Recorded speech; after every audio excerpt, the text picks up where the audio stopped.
الحمد لله نحمده ونستعينه ونستغفره ونؤمن به ونتوكل عليه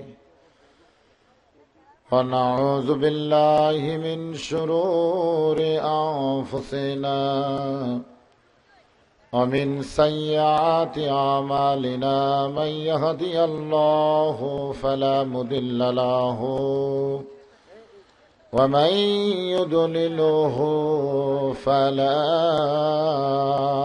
هادي له সকলে জবান খুলে বলেন আশহাদু আল্লা ইলাহা ইল্লাল্লাহু ওয়াহদাহু লা শারীকা লাহু ওয়া আশহাদু আন্না মুহাম্মাদান আবদুহু ওয়া রাসূলুহু الذي أرسل رسوله بالحق بشيرا ونذيرا وداعيا إلى الله بإذنه وسراجا منيرا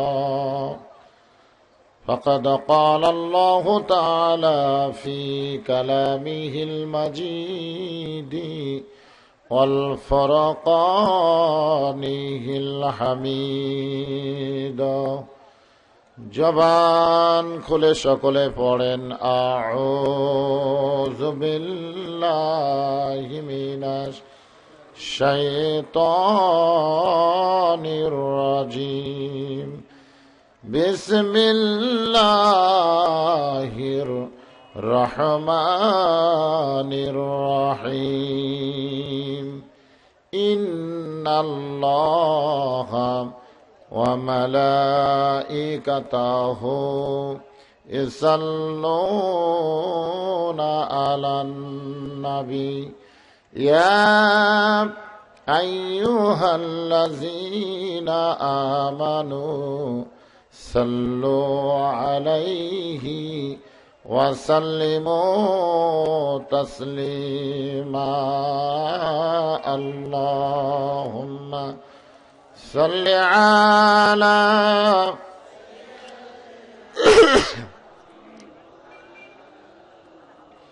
ওয়ালা আলি সাইয়্যিদিনা শাফিআনা তোর পাহাড়ের ধুলি লাগিয়া মুসা নবীর সম্মান বেড়ে যায় নূর নবীজির জুতার ধুলাই দয়ার নবীজির জুতার ধুলাই আল্লাহর আরশ ধন্য হয় আল্লাহুম্মা সাল্লি আলা মাওলানা মুহাম্মদ ওয়ালা আলি সাইয়্যিদিনা শাফিআনা মাশরিকে হুব্বে মুহাম্মদ সকলে বলি সাল্লাল্লাহু मतलाए दीवानिमा मतलाए खुर्शीद अशकास सीनाए सो जाने मा बलागल उला बिकमालिही कशफत दुजा बिजमालिही حسنت جميع خصاله صلوا عليه وآله اللهم آمين জান্নাতের বাগান থেকে জান্নাতি মানুষদেরকে নিয়ে আমি গুনাহগার তোমার রহমতের দরজায় দুখানা হাত তুলেছি আল্লাহ হাসরের ময়দানে জব্বার আর কাহার নামে রূপ নিয়া তুমি যখন বিচার শুরু করবে তোমার সামনে দাঁড়ায়া সমস্ত নবীরা নাফসি নাফসি বলে কাঁদতে থাকবে। এমন কঠিন অবস্থা হাসরে হবে, সেদিন সমস্ত নবী তার উম্মতকে ভুলে যাবে, শুধু বলবে আল্লাহ আমার কি হবে, আমার কি হবে। একমাত্র দরদি নবী শাফাতের কান্ডারি ইয়া রব্বি হাবলি উম্মতি বলে সেজদায় পড়ে যাবে। আল্লাহ ডাক দিয়া বলবেন ইয়া হাবিবুল্লাহ, আজকে হাসরের ময়দানে আপনি কাঁদবেন না, আপনাকে পাওয়ার জন্য আমার বেহেশত গুলো কাঁদতেছে। নবী বলবেন আল্লাহ বেহেশত আমাকে পাওয়ার জন্য কান্দে, আর আমি কাঁদতেছি আমার গুনাহগার উম্মত সহ বেহেশতে যাওয়ার জন্য। যে রাসূল হাসরের ময়দানে কাঁদবেন, আজ কান্দেন মদিনায়, সে রাসূলের জন্যই আমাদের কলিজা একটা বার কান্দে না। ও দরদি আল্লাহ, আজকের এই মাহফিলের ওসিলায় কঠিন হাসরের ময়দানে আমাদের সবাইকে রাসূলের উম্মতের কাতারে দানোর তৌফিক দিয়া দিও আল্লাহ। সুবহান রাব্বিকা রাব্বিল ইজ্জাতি আম্মা ইয়াসিফুন ওয়া সালামুন আলাল মুরসালিন ওয়ালহামদুলিল্লাহি রাব্বিল আলামিন বিরহমাতিকা ইয়া আরহামার রাহিমিন। লা ইলাহা ইল্লাল্লাহ, লা ইলাহা, জোরে জোরে লা ইলাহা ইল্লাল্লাহ, লা ইলাহা ইল্লাল্লাহু ইল্লাল্লাহ, ইল্লাল্লাহু ইল্লাল্লাহ, লা ইলাহা ইল্লাল্লাহ, লা ইলাহা। জবান খোলেন, লা ইলাহা ইল্লাল্লাহ, লা ইলাহা, লা ইলাহা ইল্লাল্লাহু বলরে আমার মন, লা ইলাহা ইল্লাল্লাহু বলরে আমার মন। মরণের কালে বুঝিতে পারিবা, মরণের কালে বুঝিতে পারিবা, এই কলে মার কত গুণ। লা ইলাহা ইল্লাল্লাহু বলরে পাগল মন, লা ইলাহা ইল্লাল্লাহ, লা ইলাহা ইল্লাল্লাহ, লা ইলাহা। চাঁদ সূরজার গ্রহ তারা আল্লাহ নামের পাগল পারা, চাঁদ সূরজার গ্রহ তারা আল্লাহ নামের পাগল পারা। আমার আল্লাহ নামের এতই দয়া, আমার আল্লাহ নামের এতই মায়া, লুকিয়ে রাখছেন হে আল্লাহ জোরে লা ইলাহা ইল্লাল্লাহ, লা ইলাহা, লা ইলাহা ইল্লাল্লাহু মুহাম্মাদুর রাসূলুল্লাহ। রাসূলের মহব্বত কলিজার ভিতরে নিয়া জবান খুলে সকলে বলি সাল্লাল্লাহু আলাইহি ওয়াসাল্লাম। শহর দিঘি যুবকদের কর্তৃক আয়োজিত আজকের এই তাফসীর কোরআন মাহফিলে আল্লাহ জিনাকে সম্মানিত সভাপতির আসনে কবুল করেছেন, আমি আমার অন্তরের অন্তঃস্থল থেকে সম্মানিত সভাপতিকে শুভেচ্ছা জ্ঞাপন করছি।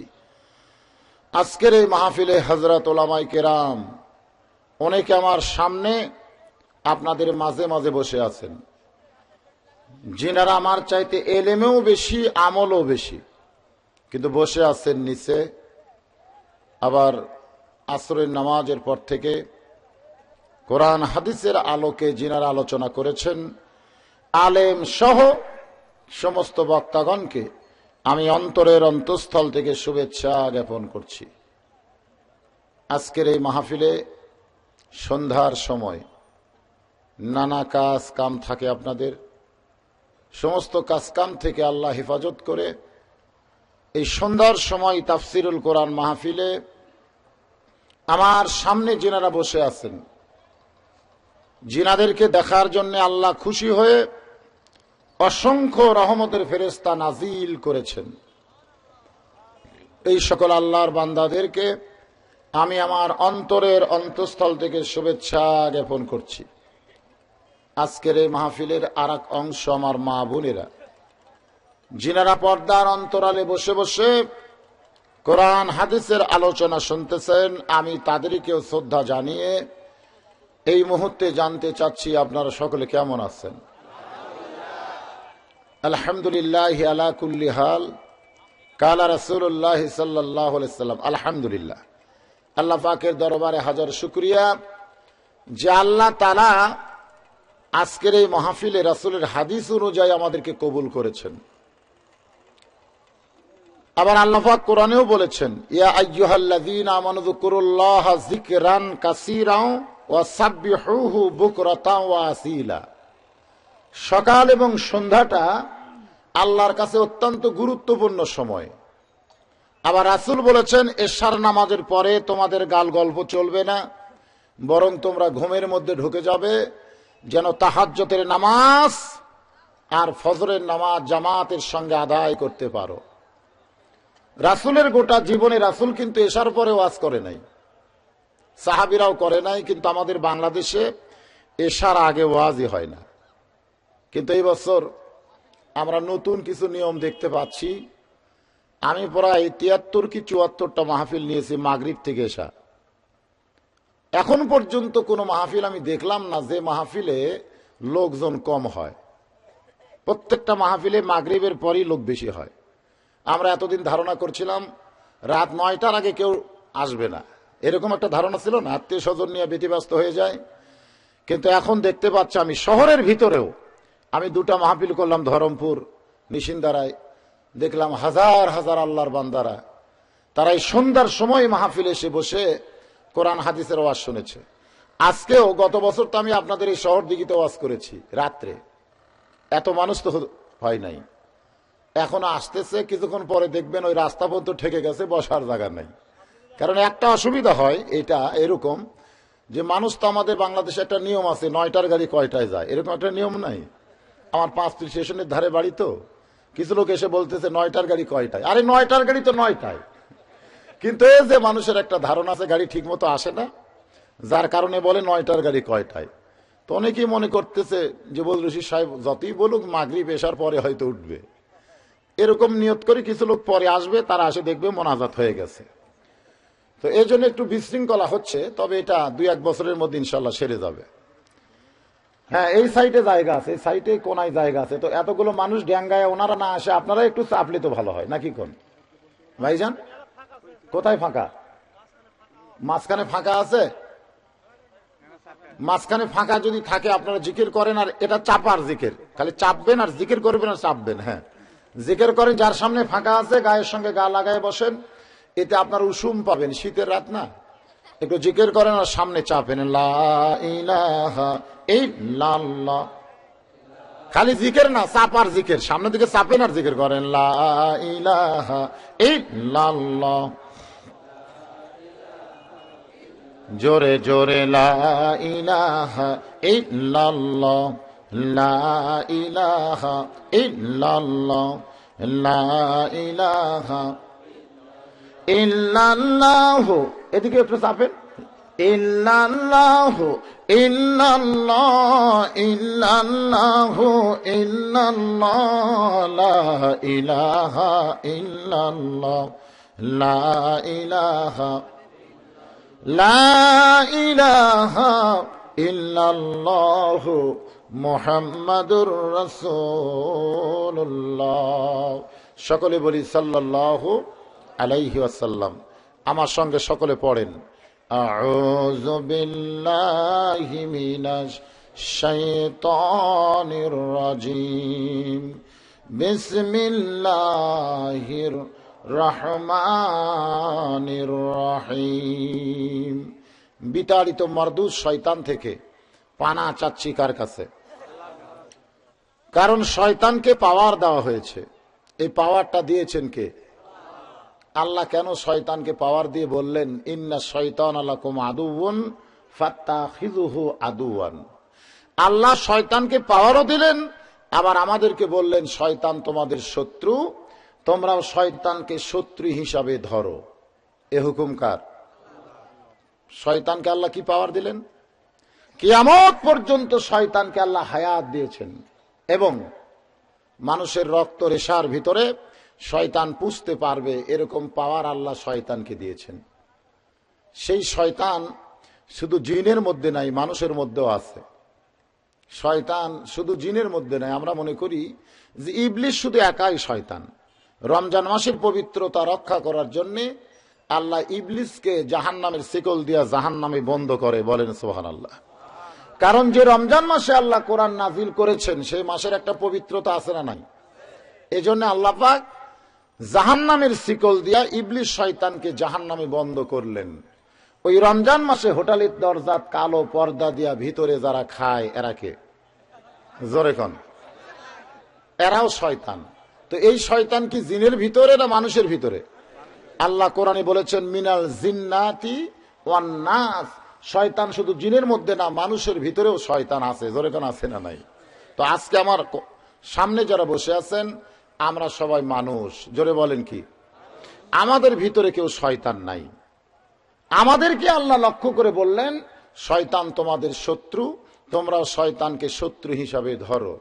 আগামী রমজান থেকে যারা হোটেলের দরজা খোলা রাখবে তারাও শয়তান, যারা হোটেলের ভিতরে খাবে তারাও শয়তান। জোরে কোন ঠিক কিনা? আমাদের উপর আল্লাহ দায়িত্ব দিয়েছে তাদেরকে ধরতে হবে। আপনারা কি ধরতে পারবেন? বুঝে শুনে কোন?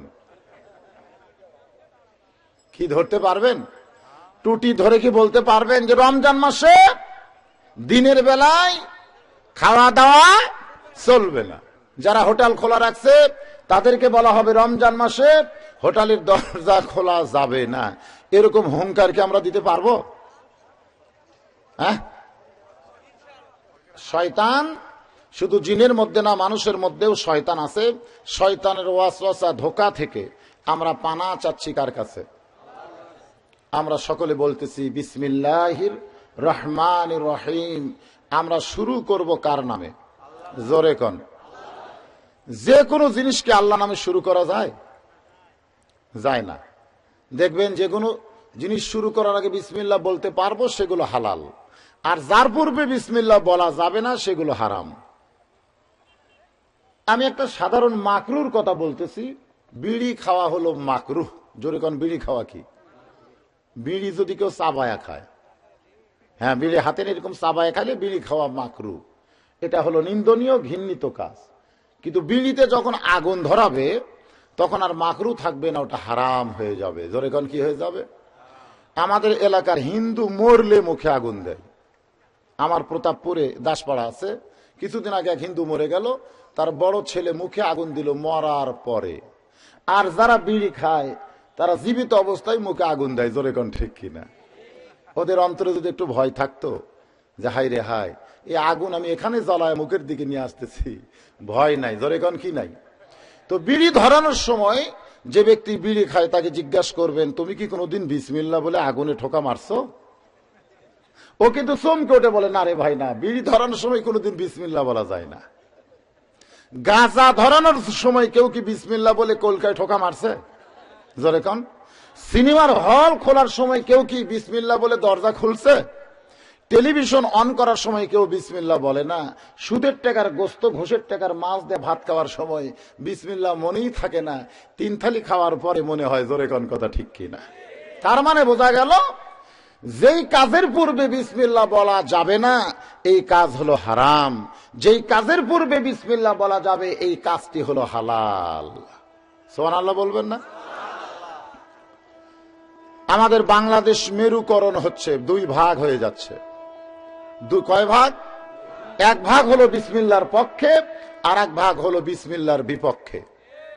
আছে না নাই? কিছুদিন আগে তারা বাংলাদেশে চেষ্টা করেছিল যে বিসমিল্লাহর দরকার নাই, বিসমিল্লাহ থাকলে ইমান ইমান গন্ধায়। কথাটা বুঝলেন না? এই জন্য তারা নিরপেক্ষ ধোঁয়া তুলে বিসমিল্লাহ তুলে দেওয়ার একটা পায় তারা করেছিল, কিন্তু বাংলার মুসলমান সজাগ হওয়ার কারণে এখনো তারা বিসমিল্লাহ তুলে দিতে পারে নাই।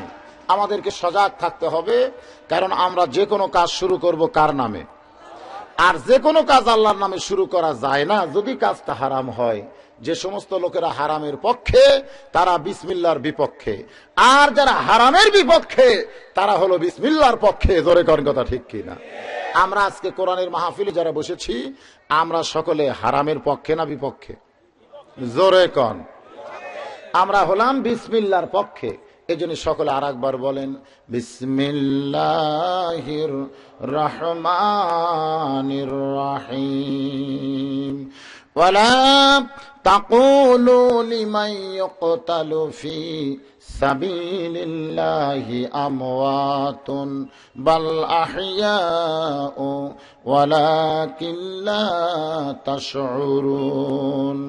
ولا نبلونكم بشيء من الخوف والجوع ونقص من الأموال والأنفس والثمرات وبشر الصابرين الذين إذا আসাবাতুহুম মুসিবাতুন ক্বালু, সকলে আমার সঙ্গে পড়েন, ইন্না লিল্লাহি ওয়া ইন্না ইলাইহি রাজিউন। ইজা আসাবাতুহুম মুসিবাতুন ক্বালু ইন্না লিল্লাহি ওয়া ইন্না ইলাইহি রাজিউন। এটা আমরা কখন বলি? যখন কেউ মারা যায়। জোরে কোন, যখন কি হয়? যখন কেউ মারা যায় তখন আমরা বলি ইন্না লিল্লাহি ওয়া ইন্না ইলাইহি রাজিউন। এর অর্থ হলো আমরা এসেছি কার কাছ থেকে, যাব কার কাছে, মাঝখানে আসি কার কাছে? আল্লাহর কাছে যদি আমরা থাকি তাহলে আমাদের কোনো চিন্তা নাই। আর যদি আল্লাহকে বাদ দিয়া অন্য কারো কাছে থাকি তাহলে আমাদেরকে রিমান্ডে নেওয়া হবে। জোরে কোন ঠিক কিনা ভাই? এই রিমান্ডটা মৃত্যুর সময় হবে, এটা কবরেও হবে, এটা হাসরেও হবে, এটা মিজানেও হবে, এটা পুল সিরাতেও হবে। জোরে কোন ঠিক কিনা? কিন্তু যদি আমরা দুনিয়াতে এসে আল্লাহকে না ছাড়ি, আল্লাহকে যদি আমরা ধরে থাকি, তাহলে আমাদের কোনো রিমান্ড নাই, বিনা হিসাবে আল্লাহ আমাদের জান্নাত দিয়ে দিবে। যখন তোমার কেউ ছিল না তখন ছিলাম আমি, আবার যখন তোমার কেউ থাকবে না তখন রব আমি। যখন আমাদের কেউ ছিল না তখন আমাদের কে ছিল? মায়ের উদরের ভিতরে 10 মাস 10 দিন দুনিয়ার কেউ আমাদের খবর রাখে নাই। ওই মায়ের উদরের ভিতরে আমি কেমনে বেঁচে থাকবো এই খবর নিয়েছে আমার আল্লাহ। জোরে কনকে? মা খাইছে, ওই মায়ের নারীর সঙ্গে বাচ্চার নারীর যোগাযোগ আমার আল্লাহ করে দিয়া ওই 10 মাস 10 দিন উদরের ভিতরে আল্লাহ জীবিত রাখলেন। আমার আল্লাহ তাআলা মায়ের উদরের মধ্যে কেউ খোঁজ নিবার পারলো না, আল্লাহ সেখানে খোঁজ খবর নিলেন। এই মায়ের উদর থেকে যখন দুনিয়াতে আসলাম, দুনিয়াতে আসার পরে মা বলে যখন একটা কান্না শুরু করে দিলাম, তখন আমাদের আর দরদের লোকের অভাব নাই। খালা দৌড়ে আসে, চাচি দৌড়ে আসে, চাচা দৌড়ে আসে, বাবা দৌড়ে আসে। একবার কানলে 3 জন দৌড়ে এসে কোলের মধ্যে নিয়ে আদর করে। জোরে কোন কথা ঠিক কিনা? এরপরে আমি একটু বড় হলাম, এরপরে যৌবন পেলাম, এরপরে বিয়ে শাদী করলাম, আমার আত্মীয় আরো বাইরে গেল, আমার শ্বশুর হলো, আমার শাশুড়ি হলো, এরপরে আমার মহব্বত দুনিয়াতে আরো বাড়লো, আমার বাড়ি হলো, আমার সন্তান হলো, আমার গাড়ি হলো, আমার টাকা পয়সা হয়ে গেল। এত কিছু আমার হওয়ার কারণে আমার আসল আল্লাহকেই আমি ভুলে গেলাম। আবার যেদিন আজরাইল এসে আমার জানটা কবজ করে নিল, সেদিন দুনিয়ার আপনজন সকলে ঘোষণা করলো, ইন্না লিল্লাহি ওয়া ইন্না ইলাইহি রাজিউন। যেখান থেকে আইছো ঝামেলা, সেখানে আবার চইলা যাও, তোমার দায়িত্ব আমরা নিবার পারবো না। জোরে কোন কথা ঠিক কিনা? এজন্য আল্লাহ আফসোস করে বলেছেন, ইয়া আইয়ুহাল ইনসান মা গররাকা বিরাব্বিকাল কারীম। মানুষ, কিসের মায়ায়, কিসের ধোকায় পড়ে তোমাদের সম্মানিত দয়ালু আল্লাহকে তোমরা ভুলে গেলে? এই কথাটা বলো আফসোস করে আল্লাহ বলেছেন। জোরে কোন ঠিক কিনা? আজকে যারা আমার সামনে বসে গেছেন, যে আল্লাহ আমাদের সবচাইতে আপন, সে আল্লাহকে আমাদের ভুললে চলবে? আমি কোরআন থেকে দুটি আয়াত তেলাওয়াত করে, তিনটা আয়াত তেলাওয়াত করে আপনাদের সামনে আলোচনা করতে চাই। আল্লাহ যেন তৌফিক দেয়। সকলে বলে আল্লাহুম্মা আমিন। যে আয়াতখানা তেলাওয়াত করেছি, আল্লাহ আয়াতের অর্থে শানে এভাবে বলা হয়েছে, ওয়ালা তাকুলু লিমান ইউকতালু ফি সাবিলিল্লাহি আমওয়াত। আল্লাহ রাস্তায় যারা নিজের জীবনকে উৎসর্গ করে, ওনারা যখন মরে যায় তোমরা তাদেরকে মৃত্যু বলো না, বাল আহইয়া, আমি আল্লাহ বলতেছি তারা জীবিত। জোরে কোন সুবহানাল্লাহ। ওয়ালাকিল্লা তাশউরুন, তোমাদের সাধারণ মাথা সেটা বুঝতে পারে না। তো আল্লাহ রাস্তায় যারা জীবন দেয়, এই জীবন দেওয়া আপনারা কি মনে করতেছেন? জীবনটা আমরা কাকে দিব? আজরাইলকে দিব না আল্লাহকে দিব? আমরা তো মনে করি আমাদের জীবন তো আজরাইলে নিয়ে যায়। এজন্য একটা গজল আছে, এবারের মতন ফিরে যাও রে আজরাইল, মিনতি করিয়া কই তোমারে রে। আজরাইলের কাছে মিনতি করলে আজরাইল ফেরত যাবে? অথচ আল্লাহ কি বলেছেন, ইন্নাস সালাতি ওয়া নুসুখি ওয়া মাহইয়ায়া ওয়া মামাতি লিল্লাহি রাব্বিল আলামিন। আমার নামাজ, আমার কুরবানি, আমার জীবন, আমার মৃত্যু সব কার জন্য? জোরে কোন কার জন্য? এই কথা কি আপনারা স্বীকার করেন? তাহলে আমার জীবন কার জন্য? জোরে কোন। আমার মরণ কার জন্য? আমার নামাজ আল্লাহর জন্য, আমার কুরবানিও আল্লাহর জন্য। সবই যদি আল্লাহর জন্য হয়, তাহলে আমার জন্য কি? আমার জন্য কি? আপনারা বুঝতেছেন না? যে সাইড থেকে একজন ঠিক কইছে, সবই যদি আল্লাহর জন্য হয়, আমার জন্য আল্লাহ। জোরে কোন সুবহানাল্লাহ। তাহলে আমার জন্য আল্লাহ, এটা আমাদের বোঝার দরকার আছে না নাই? এটা বুঝতে হবে। ওমরে ফারুক যখন মদিনার খলিফা ছিলেন, ওই সময় আল্লাহ পাক তাকে এত ইজ্জত এবং ক্ষমতা দান করেছিলেন, এক সময় তিনি হলেন অর্ধ পৃথিবীর খলিফা। বলেন সুবহানাল্লাহ। তিনি এত ইজ্জত, এত সম্মান পাওয়ার পিছনে তার ভিতরে একটি কাজ ছিল, সেটা হলো তাকওয়া। জোরে কোন নাম কি? তাকওয়া। ইন্না আকরামাকুম ইনদাল্লাহি আতকাকুম। আল্লাহ কোরআনে বলেছেন, ওই ব্যক্তি হলো সবচাইতে আল্লাহর কাছে সম্মানিত, যার ভিতরে আল্লাহর ভয়টা বেশি। ওমর ফারুকের ভিতরে ভয় বেশি ছিল কার? যার কারণে আল্লাহ তাকে এত ইজ্জত দিলেন, যে ইজ্জতের কারণে তিনি অর্ধ পৃথিবীর খলিফা হলেন। প্রেসিডেন্ট বা বাদশাহ আমরা বলবো না, আমরা বলবো খলিফা। আমরা কি বলবো? আমরা খলিফা বলবো। ওয়াইজ ক্বালা রাব্বুকা লিল মালাইকাতি ইন্নী জাইলুন ফিল আরদি খলিফা। রোমের বাদশা কায়সারের সঙ্গে ওমর ফারুকের যুদ্ধ হলো। এই যুদ্ধে মুসলমানের বিজয় হলে রোমের বাদশা কায়সার পরাজিত হলো। কিন্তু পরাজিত হওয়ার পরেও মুসলমানের 3 জন সৈন্যকে তারা করায়ত্ত করে রোমের রাজ দরবারে নিয়ে যায়। এই 3 জন মুসলমান সম্পর্কে ছিল তারা 3 ভাই। কয় ভাই? আকাইদের কিতাবে আছে 3 ভাইকে রোমান সৈন্য বন্দী করে রোমের রাজ দরবারে নিয়ে যায়। রাজ দরবারে নিয়ে যাওয়ার পরে রোমের বাদশা কায়সার সিংহাসনে বসে হুঙ্কার মেরে বলে, রে মুসলমানেরা, তোমাদের ওমর আমাদের রাজ্যকে কারায়ত্ত করে নিছে। এখন পর্যন্ত অনেক এলাকার প্রেসিডেন্ট আমি আছি। এই মুহূর্তে তোমাদের ওমর তোমাদের কাছে নাই। তোমরা যে আল্লাহকে বিশ্বাস করেছো, সে আল্লাহ আছে আসমানে। যেই নবীর হাতে হাত দিয়া তোমরা বায়াত গ্রহণ করেছো, সেই নবী এখন মদিনায়। এই মুহূর্তে তোমাদের আশেপাশে শুধু আমরা শত্রু, তোমাদের আপনজন বলে কেউ নাই। 3 জন। জোরে কোন কয়জন? 3 জন মুসলমান আর হাজার হাজার খ্রিস্টান ক্যাথলিক তারা সবাই হাসতেছে যে আজকে মুসলমানের অবস্থাটা কি হবে এটা জানার জন্য, বোঝার জন্য, দেখার জন্য তারা আনন্দ করতেছে। তিন ভাইয়ের মধ্যে যিনি বড়, তিনি দুইজনের দিকে তাকায় বললেন, আমাদের জীবন, আমাদের মরণ, আমাদের সবকিছু হলো কার জন্য? ধরে কোন কার জন্য? আমরা দুনিয়ার কোনো ক্ষমতার কাছে, দুনিয়ার কোন শক্তির কাছে আমরা মাথা নত করি না। আমরা যখন নামাজ পড়ি তখন সেজদা দেই কাকে? আমরা যখন রুকু করি তখন রুকু করি কাকে? ইয়া আইয়ুহাল্লাযীনা আমানু রুকউ ওয়াসজুদু ওয়াবুদু রাব্বাকুম ওয়াফআলুল খায়রা লাআল্লাকুম তুফলিহুন। সুবহানাল্লাহ বলেন। আমাদের মুসলমানের মধ্যেও কিছু স্বৈরাচারী আছে, জোরে কোন আছে না নাই? যেমন আবুল মনসুর ছিল স্বৈরাচারী খলিফা বাগদাদের। উনি আমাদের ইমাম আবু হানিফা রহমতুল্লাহ আলাইহির প্রশংসা শুনে এক সময় গায়ে আগুন জ্বলে গেল।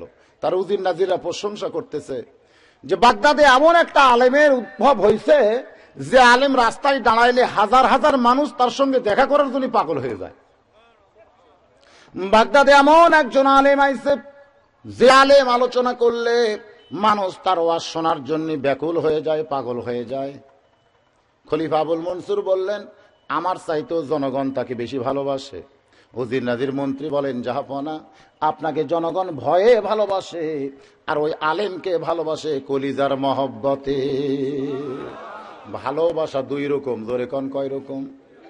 ভালোবাসা দুই রকম, একটা হলো ভয়ে ভালোবাসা আর একটা হলো অন্তরের মহব্বতের ভালোবাসা। আবুল মনসুর চিন্তায় পড়ে গেল যে আলেম যদি আন্দোলন শুরু করে দেয় তাহলে রাজতন্ত্র খতম হবে, ইসলামী প্রজাতন্ত্র দুনিয়াতে কায়েম হবে। জোরে কোন ঠিক কি না? রাজতন্ত্র কিন্তু ইসলাম পছন্দ করে না। আজও যে মক্কায় যেটা আছে সেটা হলো রাজতন্ত্র। জোরে কোন কি তন্ত্র? রাজার বেটায় রাজা হয়। ওই আরবের বাদশা মরে গেলে তার ছেলে আবার কি হবে? রাজা হয়ে যাবে। কিন্তু ইসলাম এটা না। হয়তো আবু বকরের ছেলে কি খলিফা হয়েছে? ওমর ফারুকের ছেলেও খলিফা হয় নাই। উসমান রাদিয়াল্লাহু তাআলার ছেলেও কিন্তু খলিফা হয় নাই। হযরত আলীর ছেলেও কিন্তু হয় নাই। কারণ এখানে জনগণ যাকে চাবে তিনি খেলাফতের দায়িত্ব পাবেন। জোরে কোন কথা ঠিক কি না? একটা হলো মুলকিয়াত, একটা হলো খেলাফত। একটা হলো রাজত্ব, একটা হলো খেলাফত। খেলাফত আর মুলকিয়াত বইটা আপনারা পড়বেন, তাহলে বুঝতে পারবেন মুলকিয়াত কারে কয় আর খেলাফত কারে কয়। মুলকিয়াতের বিরুদ্ধে খেলাফতের তন্ত্র যদি চালু হয়ে যায় তাহলে আমি আবুল মনসুর, আমার মসনদ ভেঙ্গে পড়বে। এই জন্য আলেমকে সাইজ করার জন্য রাজ দরবারে তাকে দাওয়াত দিতে হবে। কি দিতে হবে? ওই আলেমের নাম ছিল আবু হানিফা রহমতুল্লাহ আলাইহি। আপনার নাম শুনছেন? আমাদের ইমামের নাম কি? আসলে ওনার নাম কিন্তু আবু হানিফা না, ওনার নাম হলো নোমান ইবনে সাবেত। নোমান ইবনে সাবেত। ওনার একটা মেয়ে ছিল আবু হানিফা, অকালে মৃত্যুবরণ করছে। যার কারণে একদিন হুজুর কাঁদতেছিলেন। ছাত্ররা বললেন, হুজুর আপনার মেয়ে তো মরে নাই। বলে, মেয়ে মরে নাই মানে? বলে, আপনার মেয়েকে আমরা কিয়ামত পর্যন্ত জীবিত রাখতে চাই। কিভাবে? বলে, আজ থেকে আপনাকে আমরা ডাকবো আবু হানিফা, হানিফার বাবা। আসলে কি হানিফা মরছে?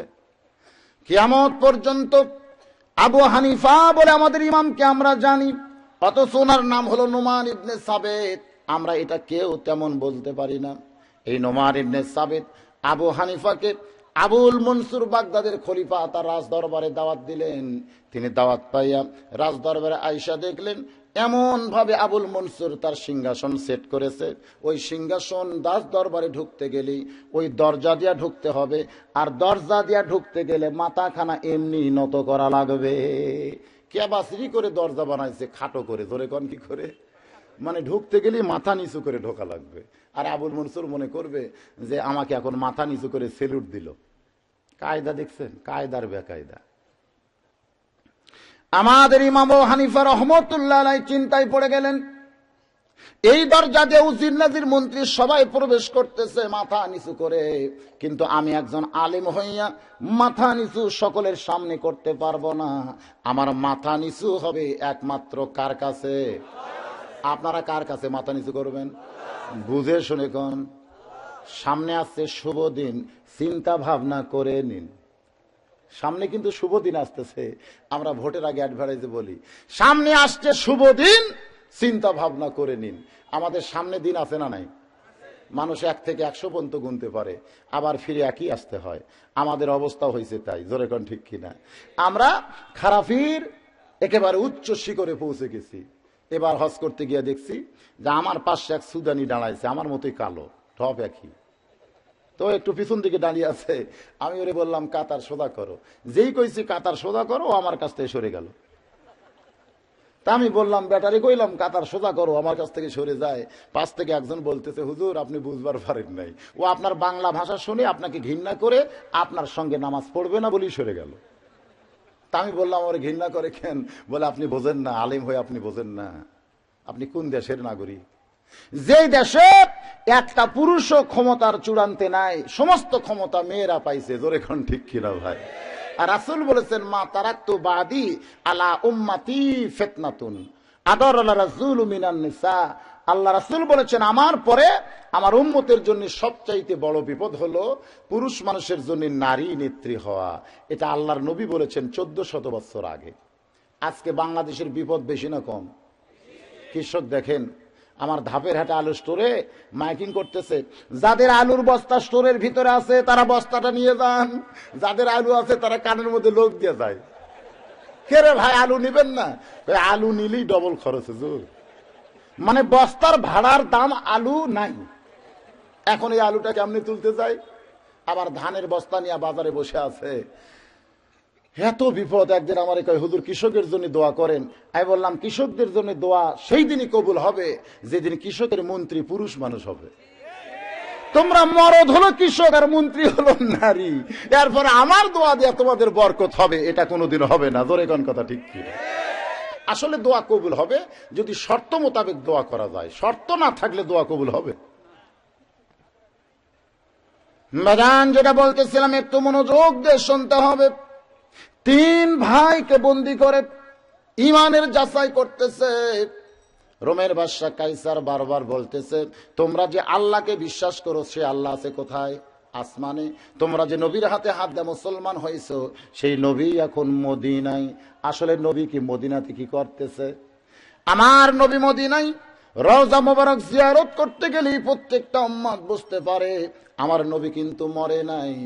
বাজান যখন তাহাজ্জুদের নামাজ পড়ার জন্য ওই মসজিদ নববীর দিকে প্রত্যেকটা মুসলমান নামাজ পড়তে যায়, আল্লাহর নবী রওজা মোবারক পরে সবুজ গম্বুজ আছে, ওই সবুজ গম্বুজের দিকে কেউ যদি একবার তাকায় তাহলে দেখতে পাবে ওই সবুজ গম্বুজ থেকে একটা সবুজ রঙের আলো আল্লাহর আরশ পর্যন্ত পৌঁছতেছে। অন্তরের মহব্বত নিয়া কলিজা থেকে নবী রওজার পাশে কেউ যদি সালাম দেয় আসসালামু আলাইকা ইয়া রাসূলুল্লাহ, সালাম দেওয়ার পরে একটু যদি ধৈর্য ধরে কানটা ফেলায় দেয় তাহলে শুনতে পাবে আল্লাহর নবী স্বয়ং সালামের উত্তর দেয়। 3 জন মুসলমানের মধ্যে যে বড় সে বলতেছে রে কাফের বেঈমানেরা, তোমরা বলতেছো আল্লাহ আসমানে নবী মদিনায়, কিন্তু প্রত্যেকটা মুসলমান আল্লাহকে রাখছে ইমানে, রাসূলকে রাখছে কলিজায়। জোরে করে সুবহানাল্লাহ। হাজার হাজার রোমের সৈন্য চমকে গেল, রোমের বাদশা কাইসারও চমকে যায়। মাত্র 3 জন মুসলমান, তাদের মধ্যে একজন জবান খুলে এমন কথা বলতেছে রে কাফের বেঈমানেরা, তোমরা বলো আল্লাহ আসমানে নবী মদিনায়, কিন্তু একজন মুসলমান মাত্রই আল্লাহকে রাখছে ইমানে, নবীরে রাখছে কলিজায়। তাহলে আল্লাহর নবীর জায়গা কোন জায়গায়? জোরে কোন। আপনাদের কোন জায়গায় আল্লাহর নবী রাখছেন? কলিজায় খালি মুখে বললে হবে না, এইটা আমলের মাধ্যমে প্রকাশ করা লাগবে। জোরে কোন কথা ঠিক কিনা? ইমাম মালিক রহমতুল্লাহ আলাইহির বাড়ি ছিল মক্কায়, নবীর প্রেমে ছুটে গেলেন মদিনায়। ওই মদিনার ধুলি মাটি নিজের গায়ে মাখতেন আর বলতেন মদিনা রে, আমি মানুষ না হইয়া যদি তোর বুকের ধুলি কোনা হইতাম, রে মদিনা আমি মানুষ না হইয়া যদি মদিনার মাটি হইতাম তাহলে আমার জীবন বড় ধন্য হয়ে যেত। ইমাম মালিক এই বলে কানতে কানতে কানতে কানতে মদিনার মাটিতে যখন বেহুশ হয়ে পড়ে যায়, এমন সময় আল্লাহর নবী আর রওজা মোবারকের ভিতরে নাই। ইমাম মালিকের শিয়রের পাশে বসে ইমাম মালিককে নবী ডাকতে বলে আব্দুল মালিক, এমন করে তুমি কান্দো না। এই মদিনা একদিন ইয়াসরিবে ছিল, মদিনা ছিল না। আমি নবীকে কোলে নেওয়ার কারণে নাম হয়েছে মদিনা। আমার যে উম্মতেরা আমি নবীর আদর্শকে গ্রহণ করবে, আমি নবীর সুন্নাতকে কবুল করে নিবে, আমার এক একটা উম্মত এক একটা মদিনার মতো দামি হয়ে যাবে। দিলের আয়না খুলে দেখ না চেয়ে সোনার মদিনা, ওইখানেতে বসত করে মানুষ আগে জনা। কলিজার মধ্যে রাসূল থাকলে সে টুপি মাথার দিতে কোনদিন শরম পাবে? আমি কালো বাজার এক টুপিওয়ালার কইছিলাম যে টুপি এত বিক্রি করেন, বলে হুজুর আপনাদের মতন হুজুর হলে তো টুপি বিক্রি হবে না, কিন্তু কতকগুলো মুসলমান আছে খালি 2 ঈদের টুপি কিনে। টুপি কিনার পরে ওই ঈদের নামাজ হয়ে গেলে টুপিতে কোন জায়গায় ফাইলে দেয়, পরে হয়তো হারকিন মোছে, জোরে খন কি মোছে, খালি ঈদের দিনে টুপি পরে। এই জন্য টুপি বিক্রি বেশি হয়। এই টুপির উপরে তাদের কোনো গুরুত্ব নাই। ঈদের নামাজটা শেষ হইলে এইভাবে ফাইলা দেয়। এখন খাটের তলে গেল না উপরে গেল ওইটা খেয়ালই নেই। প্রত্যেক বছর এরা 2 বার টুপি কিনে, কয়বার টুপি কিনে। আর আমার মতন মৌলানা একবার টুপি কিনলে 3 বছর আর কিনা লাগে না। কারণ আমার সব চাইতে সামনে টুপি থাকে। আমি গোসল করা এবং ঘুমানো এই 2 সময় ছাড়া টুপি মাথার দেওয়া বন্ধ করি না। তো আমার বউ তো জানে কোন জায়গায় টুপি রাখা লাগবে, সব সময় আমার হাতের কাছে টুপি থাকে। আর যারা 2 ঈদে টুপি পরে এদের টুপি কোন জায়গায়? এখানে আমার সামনে যারা বসেছেন আপনারা দেখেন তো মাথার টুপি বেশি না টুপি ছাড়া বেশি? আচ্ছা, আজকে কোরআনের মাহফিলেও যদি টুপি না দেন আপনারা কোন জায়গার টুপি মাথার দেবেন সেরকম তো দেখি। হ্যাঁ, তাফসিরুল কোরআন মাহফিলে যেখানে আল্লাহ রাসূলের কথা হবে সেই জায়গাও টুপি মাথাত নাই। তাই বলে কি এরা টুপি কিনেনি? বহুবার টুপি কিনছে এরা, কিন্তু কোন জায়গায় ফেলে দিয়েছে আল্লাহ ভালো জানে। এখন থেকে যে কোনো মাহফিলে আপনারা ওয়াজ শুনতে যাবেন মাথায় টুপি দিবেন। জোরে গান কি দিবেন? এক একটা জিনিসের এক একটা মর্তবা আছে না নাই? সবার মাথায় টুপি থাকলে কি সুন্দর লাগে, টুপি ছাড়াই বেশি। আপনারা মাগরিবের নামাজ কি মাথার দিয়ে পড়লেন ভাই? এই যাদের মাথার টুপি নাই তারা কি মাথার দিয়ে মাগরিবের নামাজ পড়ছেন? না নামাজই পড়েন নাই? ও নামাজই পড়ে নাই, ও নামাজ টুপি ছাড়াই।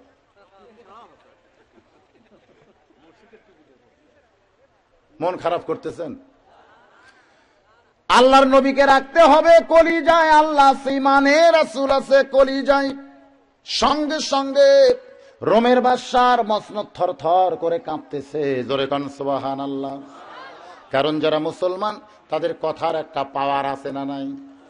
রোমের বাদশা হুঙ্কার দিয়ে বলে, রে মুসলমান 3 জন, তোমরা যদি বাঁচতে চাও তাহলে শুধু একটাবার জবান খুলে তোমাদেরকে বলতে হবে আল্লাহ রাসূল মানি না।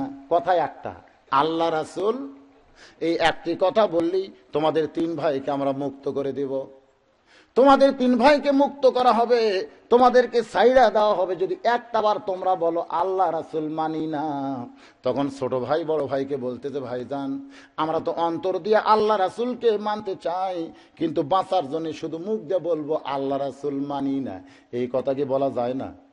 ছোট ভাই বড় ভাইকে বলতেছে যে ভাইজান অন্তরের খবর কে জানে? জোরে কোন কে জানে? যেরকম আমি কাউকে যদি বলি টুপি মাথার দেন, দাড়ি মুখে রাখেন, তখন আমাকে উল্টা বলে, হুজুর মাথার টুপি দিলে দাড়ি রাখলি সে ভালো? মাথার টুপি দিলে দাড়ি রাখলি সে কোনদিন ভালো হয়? ভালো আলাদা জিনিস, ভালো হলো ভিতরের জিনিস। আমি বললাম ভালোই বলছো, ভিতরে যদি মধু থাকে আর বাইরে যদি কাগজে লাল কালি দিয়ে লিখে দেয় 20, ভিতরে মধু আছে আর বাইরে লেবেল দিছে 20, সাইনবোর্ডটা 20, আপনারা বলেন তো এটা মধু মনে করে কেউ খাবে? আগে লেবেল দেখে চমকে উঠবো, ওরে বাবা 20, ধরে এখন কি লেখা আছে? লেখা আছে 20, ভিতরে মধু। এইটা কোনোদিন কেউ হাত দিয়ে স্পর্শ করবে না, কারণ তোমার ভিতরে যে জিনিসটা আছে বাহিরের সাইনবোর্ডটাও সেটাই দিতে হবে। যারা বলে আমাদের ভিতর ভালো তাদের বাহিরেও আল্লাহ ভালো করে দিবে। যেই লোকটার বাহিরে ভালো না এই লোকটার ভিতর কোনোদিন ভালো হতে পারে না। এই জন্য মন খারাপ করবেন না। আপনাদের ভিতরে যদি মধু থাকে, ভিতরে যদি আল্লাহ রাসূলের মহব্বত থাকে, তাহলে বাহিরেও লেবেল সেটাই লাগাইতে হবে। অনেকে বলে এরকম, আমার মন ভালো। তোর মন ভালো, তোর ব্যবহার কি? ব্যবহার খারাপ কিন্তু মন ভালো, এইটা কোনো কথা হলো? যার মন ভালো তার ব্যবহারও ভালো হবে, জোরে কোন ঠিক কিনা? আলা ইন্না জাসাদিন ফি মুজগাতান ইযা সালুহাত সালুহাল জাসাদু কুল্লুহু ওয়া ইযা ফাসাদাত ফাসাদাল জাসাদু কুল্লুহু আলা ওয়া হিয়াল কলব।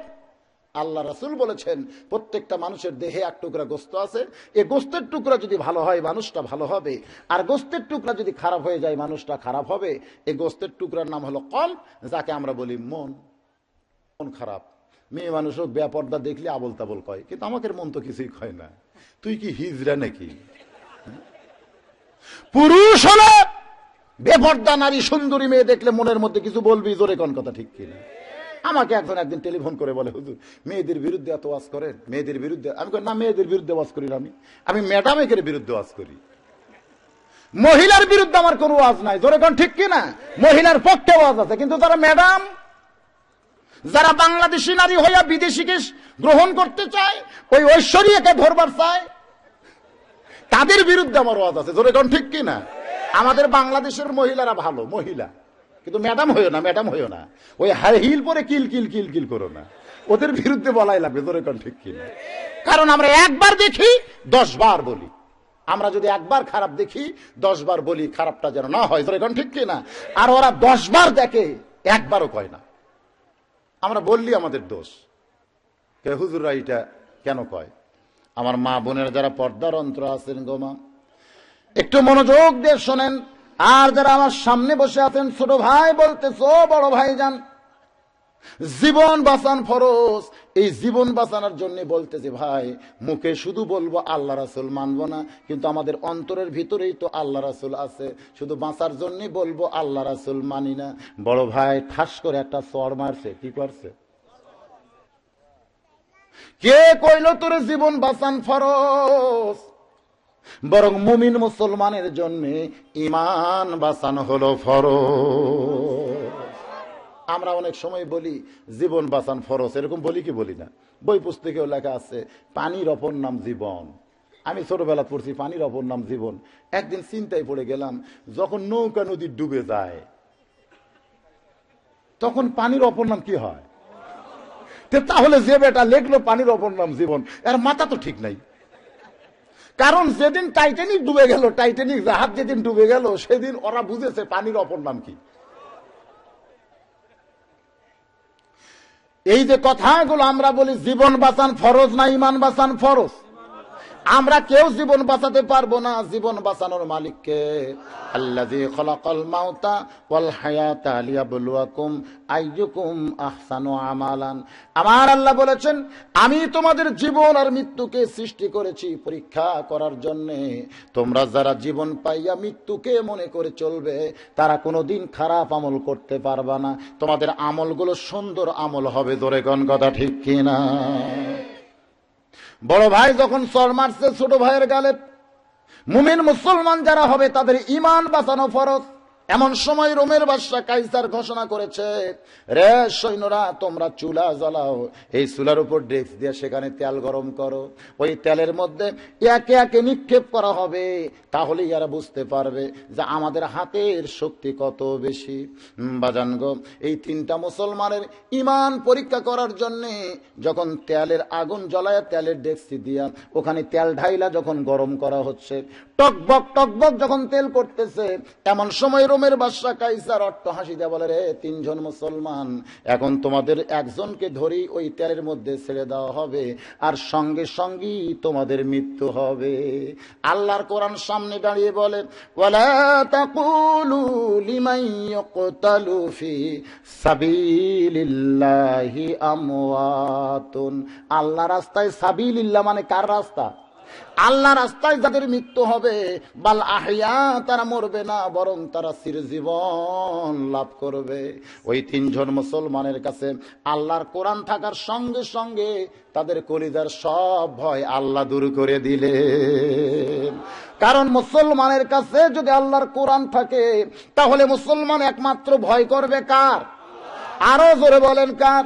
কিন্তু আজকে মুসলমানের কাছে কোরআন নাই বলে মুসলমান আজকে চোরের ভয়, ডাকাতের ভয়, বাঘের ভয়, সাপের ভয়, নানা ধরনের ভয় নিয়ে থাকতেছে। জোরে কোন ঠিক কিনা? আজকে এই রাস্তা দিয়ে 2 বছর আগে যখন কেউ রাত 9টার সময় গেছে, যদি ডিসকভার মোটর সাইকেল হয়, তার ভিতর খালি এই করতেছে। জোরে কোন ঠিক কিনা? এই কৈশোর আর ওই যে বেল ঘরে নাকি কয়, এর মধ্যে কিন্তু ছিনতাই বেশি হয়েছে। আপনারা জানেন না? মন খারাপ করেন না। পুলিশও আমরা দেখি এই রাস্তার মাঝে মধ্যে রাত 1টার সময় আমরা যখন ওয়াজ করে যাই, তখন দেখি পুলিশ। পুলিশ কেন ভাই? বলে বোঝেন না হুজুর, পুলিশ আমরা কি জন্য আছি? এই যে পাহারা দিচ্ছি। সেদিন ষোড়শী নির্জন পথে যাবে, কোন জন কটু কথা কবে না, পথে আর প্রান্তরে সম্পদের মোহে পড়ে খুন আর জানি হবে না। সবাই বলেন যদি মেনে চলি কোরআন। জোরে কন, যদি মেনে চলি কোরআন আর রাসূলের বিধান, সকলেই শান্তিতে থাকবে। বাংলার আকাশে কলেমার পতাকা যেদিন দুলবে। তাহলে আল্লাহর কোরআনের আইন যদি আমাদের দেশে চালু হইয়া যায়, তাহলে রাস্তা কি? নিরাপদ। জোরে কোন, রাস্তা কি? রাস্তা নিরাপদ হবে। কোন সুন্দরী মেয়ে যদি রাস্তা দিয়ে যায়, একটা যুবকও তার দিকে তাকাবে না। কারণ আল্লাহর আইন বলবে তোমার বউকে তুমি 100 বার দেখো, কোনো পাপ হবে না, কিন্তু অন্য পর নারীর দিকে তাকাইলি তোমার পাপ হবে। তুমি যদি মুমিন হও, আল্লাহর আইন মানো, কুল্লিল মুমিনিনা ইয়াগুদ্দু মিন আবসারিহিম, তাহলে তুমি মাটির দিকে তাকিয়ে হাঁটতে হবে। এটা কার আইন? তাহলে মেয়ে যদি রাস্তা দিয়ে যায়, সেও নিরাপদ হবে। আর যেই যুবক রাস্তা দিয়ে যাবে মাটির দিকে তাকায়া, আল্লাহ তার ঈমানটাকে নিরাপদ করে দিবে। বাজান, আল্লাহর কোরআন যদি আমাদের সঙ্গে থাকে, তাহলে আমাদের ভয় হবে শুধু আল্লাহর, দুনিয়ার কোনো কিছুতে আমাদের ভয় থাকবে। আজকে বাংলাদেশের সুপ্রিম কোর্ট বলেন, হাইকোর্ট বলেন, জজ কোর্ট বলেন, ওই কোন সমস্ত কোর্টে যদি আল্লাহর কোরআন থাকতো, তাহলে আজকে আলেম ওলামার কোনো ভয় করা লাগতো না। ধরে কোন ঠিক কিনা? কারণ কোরআন থেকে যেইটাই আইন করা হবে, সে আইনই তো আমরা জিতে যাব। কারণ আমরা আল্লাহওয়ালা। ইন্নামা ইয়াখশাল্লাহ মিন ইবাদিহিল উলামা, বান্দা সমূহের ভিতরে সবচাইতে আলেম বান্দারাই আল্লাহকে বেশি ভয় করে। অথচ সেই আলেমের নামে আজকে দেখেন, পেপার পত্রিকা খুলে দেখেন, সে আলেমের নামে নারী ধর্ষণের কথা বলা হয়, সে আলেমের নামে চুরি করার কথা বলা হয়, সে আলেমের নামে ছিনতাইয়ের কথা বলা হয়, সে আলেমের নামে মানুষ খুনের কথা বলা হয়। জোরে কোন ঠিক কিনা? গোটা বাংলাদেশের মধ্যে শুধু নয়, অল ওয়ার্ল্ডের মধ্যে যে আলেমটা গোটা বাংলাদেশকে পরিচয় করে দিছে, আজকে সেই আলেমকে ধর্ষণকারী মানুষ বলতেছে। আল্লাহর কোরআন যদি আমাদের কাছে থাকতো, তাহলে আমরা কখনোই কথা বলতে পারতাম না। জোরে কোন ঠিক কিনা? কোরআন আমাদের কাছে নাই। আল্লাহ কোরআনে বলেছে ইন্নামা ইয়াখশাল্লাহ মিন ইবাদিহিল উলামা, বান্দা সমূহের মধ্যে আলেম বান্দারাই আল্লাহকে বেশি ভয় করে। আলেম বান্দা সম্পর্কে তোমাদের চিন্তা করার দরকার নাই, এরা আল্লাহকে ভয় করে, দুনিয়ার কোনো অকাম বদকাম করবে না। জোরে কোন ঠিক কিনা? কিন্তু এখন চোর ডাকাত বাটপার এরকে মশান বাইরে গেছে। আর যারা আলেম ওলামা, তারা চিন্তা ভাবনা করে চলতেছে, কি জানি হয়, কি জানি হয়, কি জানি হয়। কি যে দেশ পাইলাম ভাই। একটু মনোযোগ দিয়ে শোনেন, লাইন ছাড়া কথা আমি বলতেছি না। এবার ছোট ভাই, বড় ভাই, মেজো ভাই, জোরে কোন কয় ভাই? চালের ডেক্সে চাল গরম হচ্ছে, টকবক করে বল করতেছে।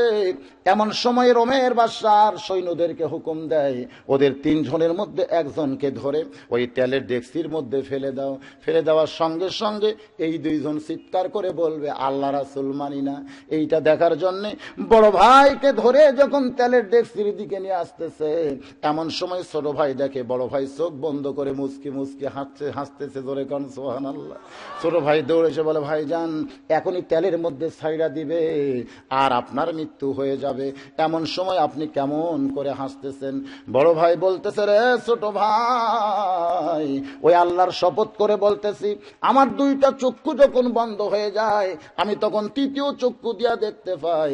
আমার ঈমান আমলের কারণে আল্লাহ আমার জন্য 8টা জান্নাতের দরজা খুলে দিছে। আল্লাহ কোরআনে বলেছেন, ইন্নাল্লাযীনা ক্বালু রাব্বুনাল্লাহু সুম্মা ইসতাকাম তাতানাজ্জালু আলাইহিমুল মালায়েকা আল্লা তাখাফু ওয়া লা তাহজানু ওয়াবশিরু বিল জান্নাহ।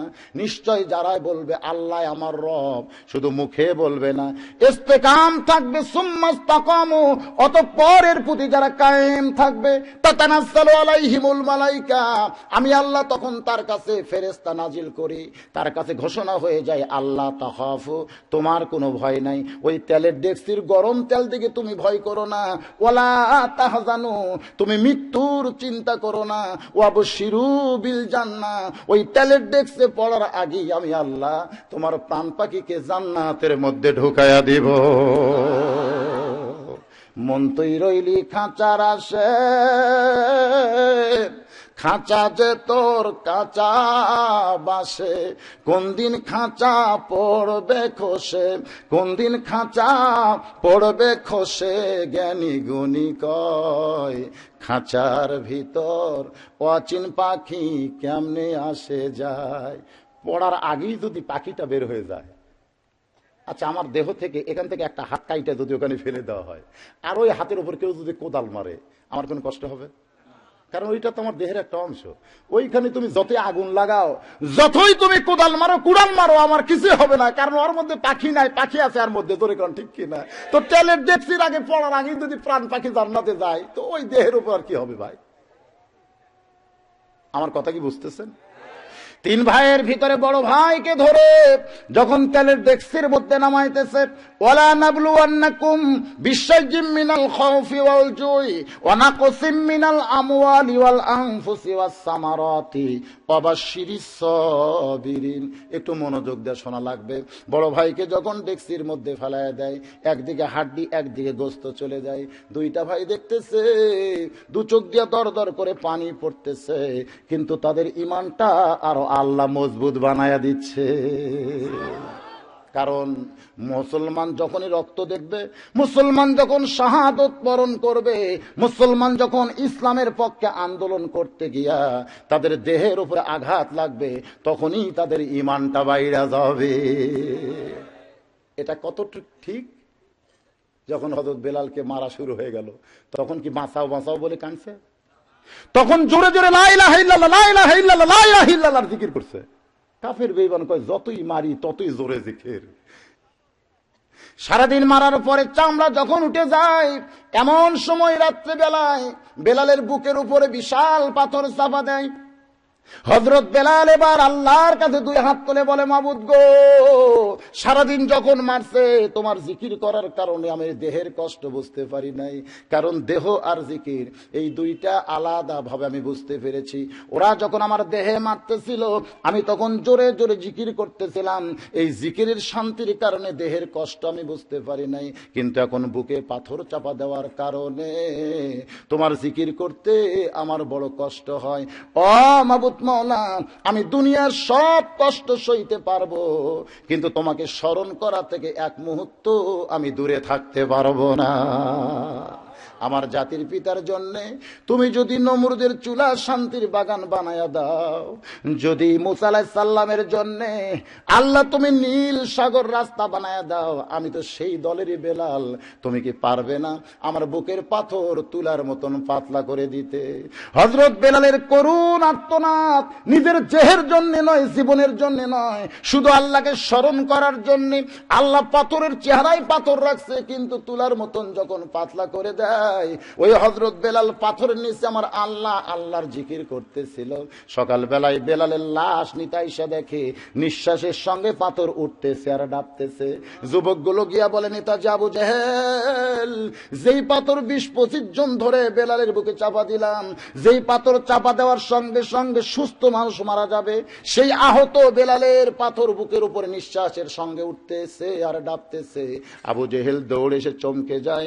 একটা মুসলমান যদি ইমানদার হয়, তার ইমানের এতই পাওয়ার, তুমি বুকে পাহাড় চাপায় দিলেও সে পাহাড়কে নড়ায়া ফেলবে। ইমানের পাওয়ার আছে না নাই? কিন্তু আমাদের ইমানটা দুর্বল হওয়ার কারণে আজকে আমরা কিছুই করতে পারতেছি না ভাই। দুইজন এখন ওই ভাইটার দিকে তাকায় দেখে। এমন সময় বাদশাহ কাইসার ঘোষণা করলো, এবার 2 নম্বরকে ধরে দাও তেলের ভিতরে।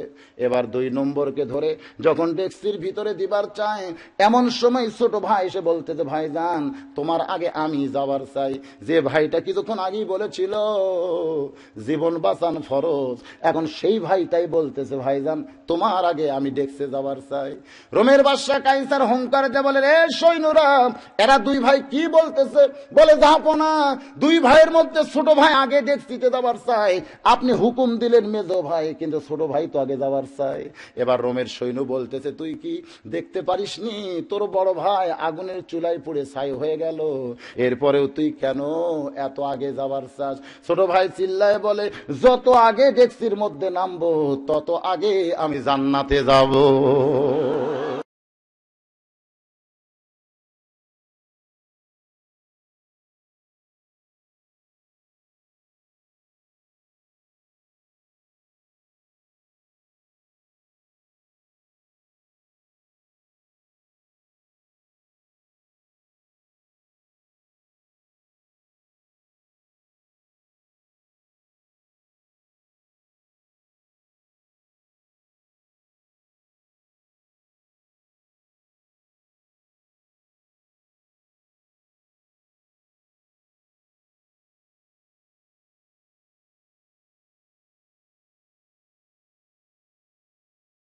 মেজো ভাইকে তেলের ডেক্সির মধ্যে ফেলে দেওয়া হলো, একদিকে গোস্ত একদিকে হাড্ডি চইলা যায়।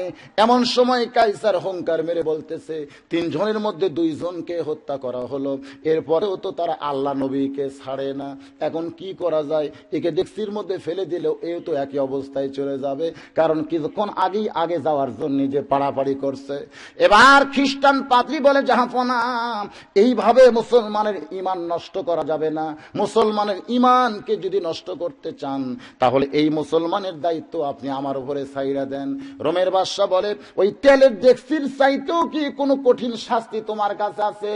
পাদ্রী বলতেছে, 17 বছরের একটা সুন্দরী মেয়ে আছে আমার ঘরে, ওই মেয়ের আগুনে আমার এই মুসলমান যুবককে আমি ছাইড়া দিবার চাই, দেখতে চাই যে মেয়ে মানুষের আগুনের কাছে তার ঈমানটা কেমনে রক্ষা করে। একটা হলো ডেক্সির আগুন, গরম তেল, আর একটা হলো মেয়ে মানুষের আগুন। মেয়ে মানুষের আগুন বুঝেন? সুন্দর নারী দেখলে পরে আমার দিল দেওয়ানা করে, ওলে ওলে ওলে ওলে। আমাদের বাংলাদেশে শুরু হয়ে গেছে, দোকান কথা ঠিক কিনা? আমাদের যুবকগুলোর হাতে ভিডিও মোবাইল দিয়া দক্ষিণ পাড়া উত্তর পাড়া 4 মাথা 3 মাথা।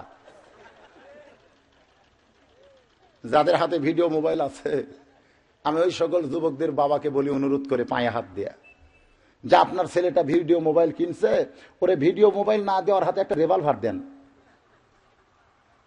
একটা রিভলভার দেন। 2-4 দিন অপরাধ করে ধরে থানাত যাবে, জেলত যাবে, জোরে কোন ঠিক কিনা? তাও বাঁচবে। কিন্তু ভিডিও মোবাইল দিচ্ছেন তো মরছেন।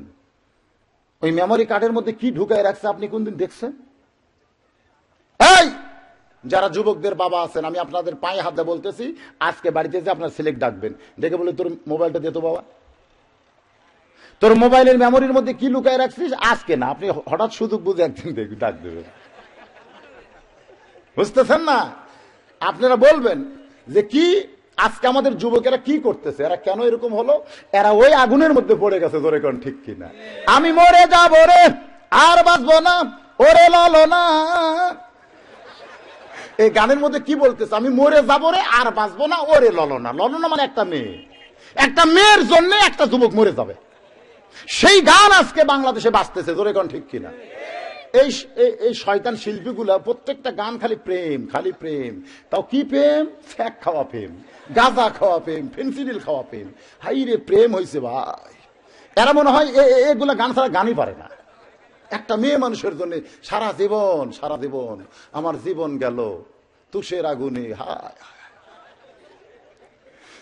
মাথা নষ্ট, মাথা নষ্ট।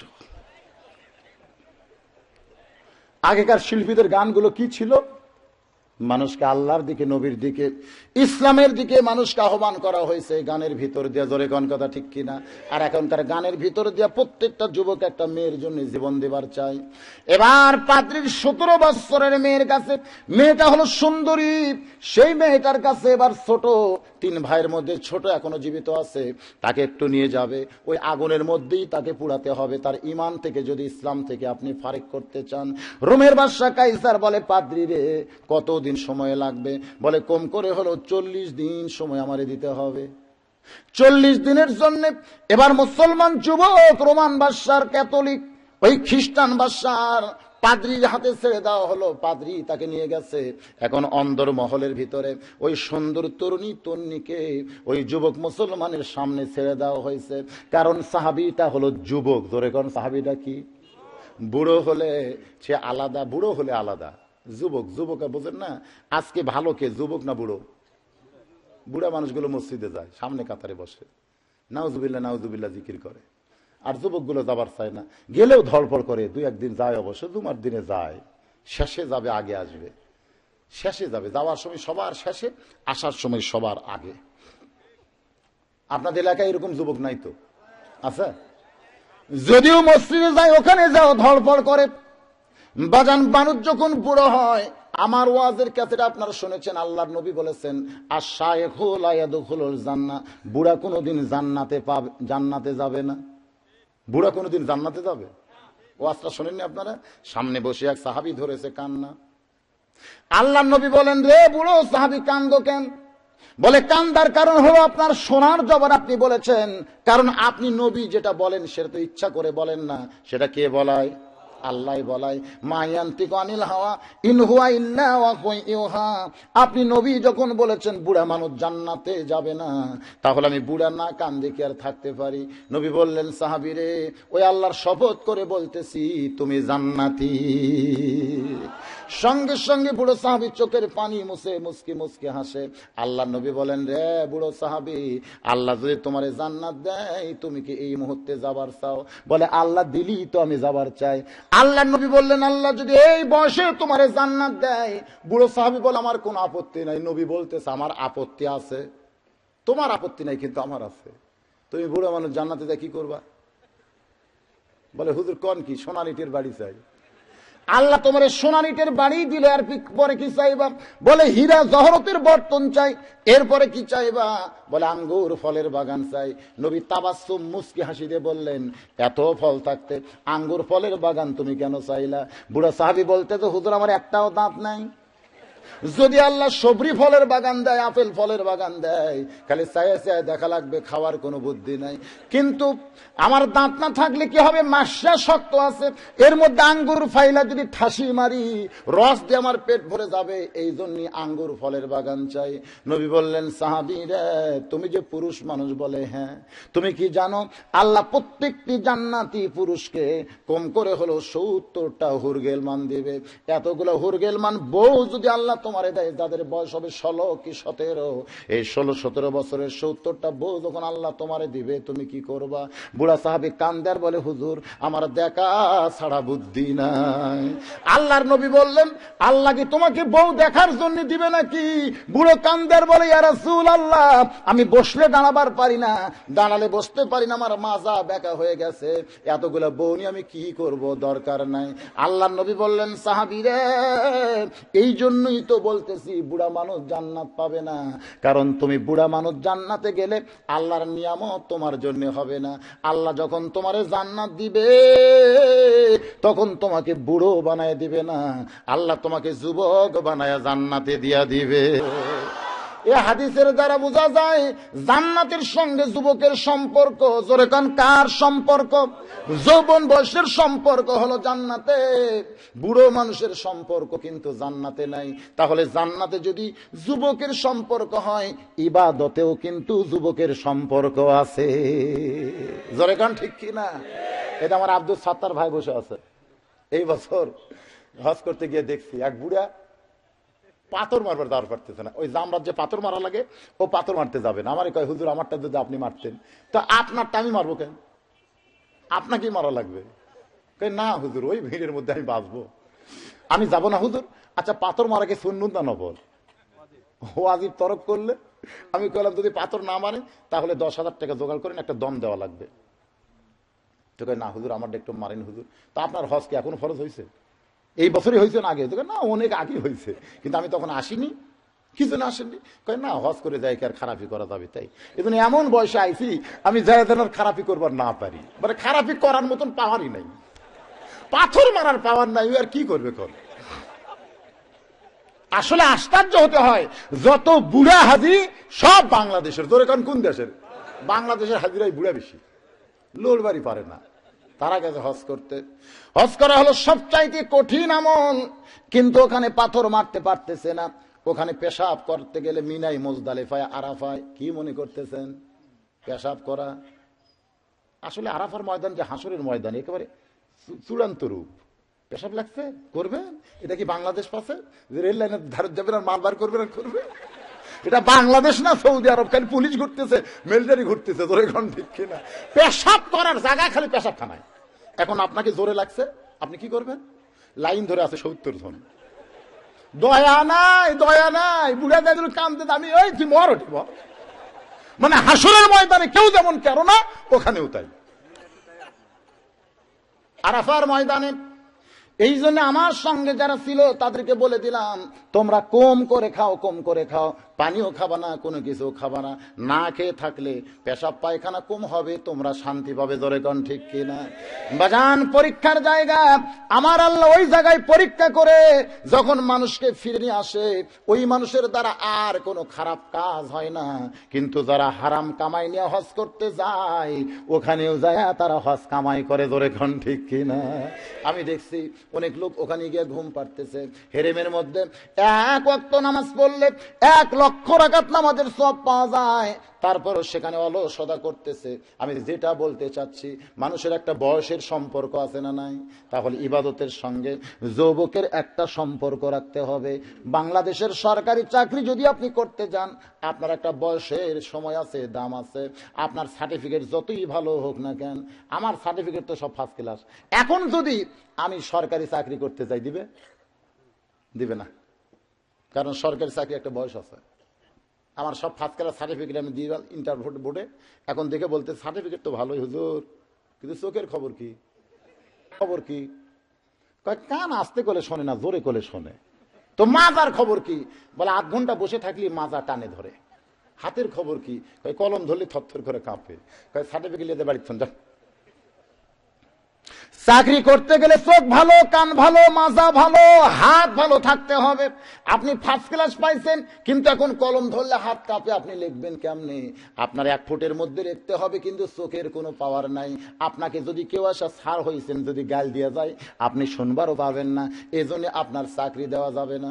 আবার যদি সময় মতো কেউ সরকারি চাকরি করতে যায়, যখন 56 বা 60 বছর বয়স হয়ে যায়, তখন সরকার দয়া করে বলে যে যৌবনটা আমারে দিয়েছে, এখন বয়স হয়েছে বলে তার দ্বারা আমি কাজ করাই নিব না, বরং তাকে পেনশন দিয়া বলে আপনি যতদিন বাঁচবেন আপনাকে খাবার দেওয়া হবে, বেতন দেওয়া হবে, আপনার কোনো চিন্তা নাই। বাংলাদেশের সরকারকে যৌবন বয়স দিলে, বৃদ্ধ বয়সে সরকার যেমন পেনশন দেয়, ভাতা দেয়, যৌবন বয়সে যারা ইবাদত শুরু করবে, বুড়া বয়সে যদি ইবাদত ঠিক মতো করবার না পারে, ওই যৌবন বয়সের ইবাদতের সওয়াব আল্লাহ তার আমলে দান করে দেয়। কিন্তু বুড়া বয়সে যদি চাকরি করবার যায়, চাকরি হবে? বুড়া বয়সে সব নামাজ পড়বার গেছে। একদিন দেখে মুয়াজ্জিন আসে না, ইমাম বলতেছে মুসল্লিকে, বাজা আজান দেবার পারেন? পারি বাবা পারি। তো যান একটু আজান দেন। ওই যা শুরু করছে, আল্লাহু আকবার, আল্লাহ না কয় আল্লাহু আকবার। ইমাম সোম করে বলতেছে আল্লাহ বাদ আব্বা কেন? বলে আমার দাঁত নাই, আমার দাঁত নাই। কারণ আরবি অক্ষর উচ্চারণ করতে গেলে দাঁতের দরকার আছে না নাই? সামি আল্লাহু লিমান হামিদা বলার পরে মাজা থেকে আপনার কোমর থেকে মাজাটা সোজা করতে হবে, সেজদায় যাবেন, সেখান থেকে আপনাকে আবার পুরোপুরি বসতে হবে, আবার সেজদায় যাইতে হবে, সেখান থেকে মাটি থামাগুড়ি দিয়ে না কতগুলো লোক এই হাত মাটি ঠেসি দিয়ে উঠতেছে, কিন্তু 2টা হাতের উপরে হাত দিয়ে আপনাকে উঠতে হবে। আপনি যখন ঠিক মতো নামাজ পড়তে পারবেন তখন মসজিদে আপনি গেলেন না, যখন বুড়া হয়ে গেছেন তখন আল্লাহ ঠিক মতো কবার পারেন না, ঠিক মতো রুকু সেজদাও করতে পারেন না, এমন সময় কেউ যদি আল্লাহর ইবাদত করতে যায়, সরকারি চাকরি যেমন তার জন্য ভাগ্যে হয় না, আল্লাহ রহমতও সেই ব্যক্তির ভাগ্য পড়বে না। জোরে কোন ঠিক কিনা? তাহলে ইবাদতের সম্পর্ক কখন? যখন যৌবন। জোরে কোন যখন কি? যৌবন বয়সে যুবকের সামনে সুন্দরী মেয়েটাকে যখন পাদ্রী ছাইড়া দেয়, এবার পাদ্রীর মেয়েটাকে পাদ্রী বলে দিছে যাবি আর কাপড় খুলবি, যাবি আর কাপড় খুলবি, কারণ ওই যুবকটাকে আল্লাহ রাসূল থেকে আলাদা করতে হবে। আল্লাহ রাসূল থেকে আলাদা করতে না পারলে রোমের বাদশার কাছে কিন্তু আমি পুরস্কার পাবো না। এমন ভাবে মেয়েটারে মন্ত্র দিয়া এইবার যুবতী মেয়ে যুবক সাহাবীর ঘরে যখন ঢুকছে, আল্লাহর কোরআন সামনে এসে বলতেছে, সাহাবী রে, তোর সামনে কেউ যদি ন্যাংটা হয়েও থাকে তোর কোনো চিন্তা নাই, কারণ কোরআন বলতেছে কুল্লিল মুমিনিনা ইয়াগুদ্দু মিন আবসারিহিম, মুমিন পুরুষ যারা হবে তাদের নজর থাকবে নিচের দিকে। ওই সাহাবী চোখ বন্ধ করে আর কোরআন তেলাওয়াত করে, ওয়াইজা তুলিয়াত আলাইহিম আয়াতুহু জাদাতুহুম ঈমানান। কোরআনের মধ্যে এমন একটা পাওয়ার আছে যেই পাওয়ারের কারণে আল্লাহ তার ঈমানের জজবা বাড়ায়া দেয়। যখন আপনার একান্ত একা একা আপনি চলবেন, ওই সময় আপনি কোরআন তেলাওয়াত করবেন, দেখবেন আপনার মনের মধ্যেও প্রশান্তি, দুনিয়ার কোনো ভয় থাকবে না। জোরে কোন ঠিক কিনা? একদিন হয়তো একলাই রাস্তায় পড়ে গেছেন, কেউ নাই, কেউ আপনার সঙ্গে নাই, আলো নাই, বাতিও নাই, লাইটও নাই, মানুষজনও নাই, ওই সময় আপনি কোরআন তেলাওয়াত করবেন আর হাঁটবেন, দেখবেন রাস্তাও ক্লিয়ার, কোনো ভয়ও কলিজায় থাকবে না। এটা আমার জীবনে বাস্তব প্রমাণ পাইছি আমি। কোরআন তেলাওয়াত করতে হবে। জোরে কোন কি করতে হবে? ওয়াইজা তুলিয়াত আলাইহিম আয়াতুহু জাদাতুহুম ঈমানান। সুবহানাল্লাহ কোন? কোরআন তেলাওয়াত করতে পারেন নাকি? হ্যাঁ, কথা কয় না কেন? এই ছোট্ট একটা বাচ্চা কইলো পারি, তুমি পারো? তুমি একটু দাঁড়াতো বাজান, তোমার চেহারাটা দেখেন দেখেন দেখেন দেখেন, এত ছোট একটা বাচ্চা কয় আমি পারি, আর আপনারা কথা কইলেন না। কে রে, এই মালটা কোন পেটের থেকে বাড়াছে রে? সুবহানাল্লাহ কোন? এর মা বড় ভাগ্যবান, এর বাপ বড় ভাগ্যবান। এত ছোট একটা বাচ্চা কয় আমি পারি, আর আপনারা সাহস করে বলতে পারলেন না। এটাই জন্যই বললাম, মা যদি ভালো হয়, সন্তান ভালো হয়। বাজান বসো, বস, তোমার জন্য দোয়া করি, তুমি আমার চাইতে 100 গুণ বড় বক্তা হও, আলেম হও। আল্লাহুম্মা আমিন, আল্লাহুম্মা আমিন। এর মা ভালো রে, এর মা কিন্তু বয়লার না, খোঁজ না দেখেন। মা যদি ভালো হয়, সন্তান ভালো হবে। প্রাসঙ্গিক কথা বলতেছি, 4 বছরের ছেলে আব্দুল কাদেরকে নিয়ে গেছে মাদ্রাসায়। জোরে গান কোথায়? হেজাবের অন্তরাল থেকে মা বলতেছে আমার সন্তানকে একটু কোরআনের তালিম দেওয়া লাগবে। মাদ্রাসার মুহতামিম বলতেছে, মা বিপদে যারা পড়ে তারাই তো এরকম মাদ্রাসায় দেয়, যাদের বাপ নাই, যারা গরিব, তারাই মাদ্রাসায়। জোরে গান ঠিক কিনা? আপনিও আইছেন, আপনার স্বামী জীবিত নাই, একটা এতিম বাচ্চাকে নিয়ে আইছেন মাদ্রাসায় দিতে। মা, আমরা এতিমকে পালার জন্যই তো মাদ্রাসা খুলেছি। এখানে একটা মাদ্রাসা আছে না নাই? দেখবেন এতিম, অনাথ, গরিব, ন্যাংরা, কানা সব এই জায়গা। মেডিকেল কলেজত ন্যাংরা আছে, কানা, সাইজ সাকিব খানের মতন, আর এই জায়গা। এটা বাংলাদেশের প্রেক্ষাপটে হয়, কিন্তু আসলে সৌদি আরবের একটা মক্তব আমি দেখলাম, যেখানে খাদিজার বাড়ি, উম্মুল মুমিনিন মা খাদিজার বাড়ি যেখানে ছিল, যেই বাড়িতে আল্লাহ রাসূল কিছুদিন ছিলেন, ওই খাদিজার বাড়ি এখন বানানো হয়েছে মক্তব। জোরে কোন কি বানানো হয়েছে? মক্তব বানানো হয়েছে। এই মক্তবের যিনি প্রিন্সিপাল, বাংলাদেশের টাকায় 4 লক্ষ টাকার চাইতে বেশি বেতন পায়। একটা মক্তবের প্রিন্সিপাল 4 লাখ টাকার বেশি বেতন পায়। আর যেগুলো বড় মাদ্রাসা আছে তার প্রিন্সিপালের বেতন কত? আর আমাদের বাংলাদেশের মক্তবের প্রিন্সিপাল মক্তবের হুজুর মাস গেলে 1200 টাকা কেশিয়ারের গাল ফুলে। আগে গাল ফুলে না, যেই মাসের বেতন দেওয়া লাগবে কেশিয়ারের কথা কয় না, আর কথা কয় না। হুজুর খালি পাশে পাশে ঘুরতেছে। কেশিয়ার কিন্তু 3 পাস। গ্রামের মাতব্বর তেলতেলা গোয়েন্দার অক বানাচ্ছে কেশিয়ার। মসজিদের কেশিয়ার, মাদ্রাসার কেশিয়ার, পরেশগার লোককে বানানো দরকার। জোরে কোন ঠিক কিনা? যাই বেটা নামাজ পড়ে না, সভাপতি। এখন ইমাম সাহেবের নাই কোনো গতি, মাস গেলে ওর কাছে বেতন চাওয়ার যায়। সভাপতির আক্কেল আছে, ইমামের দাম ওই বুঝে যে নামাজই পড়েন, ইমামের দাম কি বুঝবে? ঠিক আছে, এখন না 4 মাথার দেখা করো, বেতন নিবার কাছে হুজুর 4 মাথার দেখা করো। আচ্ছা 4 মাথার দেখা করো লাগবে কেন? তুই ইমাম সাহেব ব্যাগ লিয়ে 4 মাথার বসে আছে, সভাপতির কোনো খেয়ালই নাই।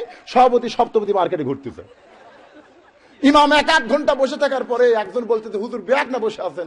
আজকে বেতন দেওয়ার দিন ভাই রে। সভাপতি বলছে এখানে দেখা করো। আমি এসে বসে আছি, কিন্তু সভাপতির পাত্তাই নাই। সন্ধ্যার সময় এসে থেকে হুজুর টুপতিছে, হুজুর খুব চেষ্টা করছিলাম, আজকে আপনাকে বেতন দেব, নামাজ পড়ে আপনারা বেতন নেন, কি করবেন কন?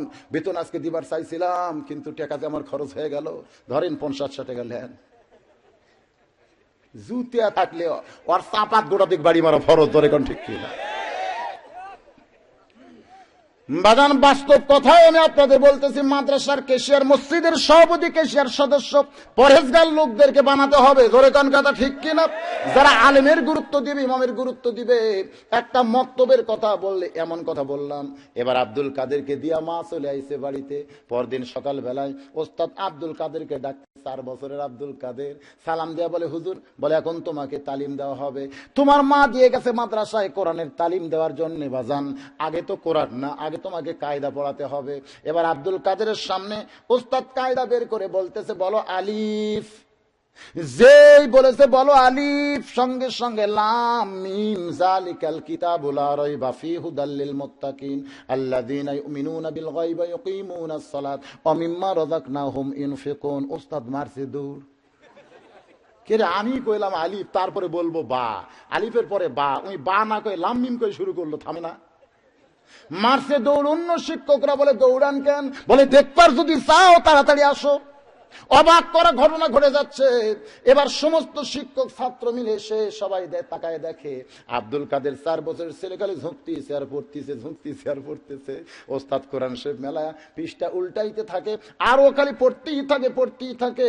এমন ভাবে আল্লাহর কোরআন পড়তেছে, ওরে আর কে থামাবে? ও যেন আল্লাহর সঙ্গে নিজের অস্তিত্ব বিলীন করেছে।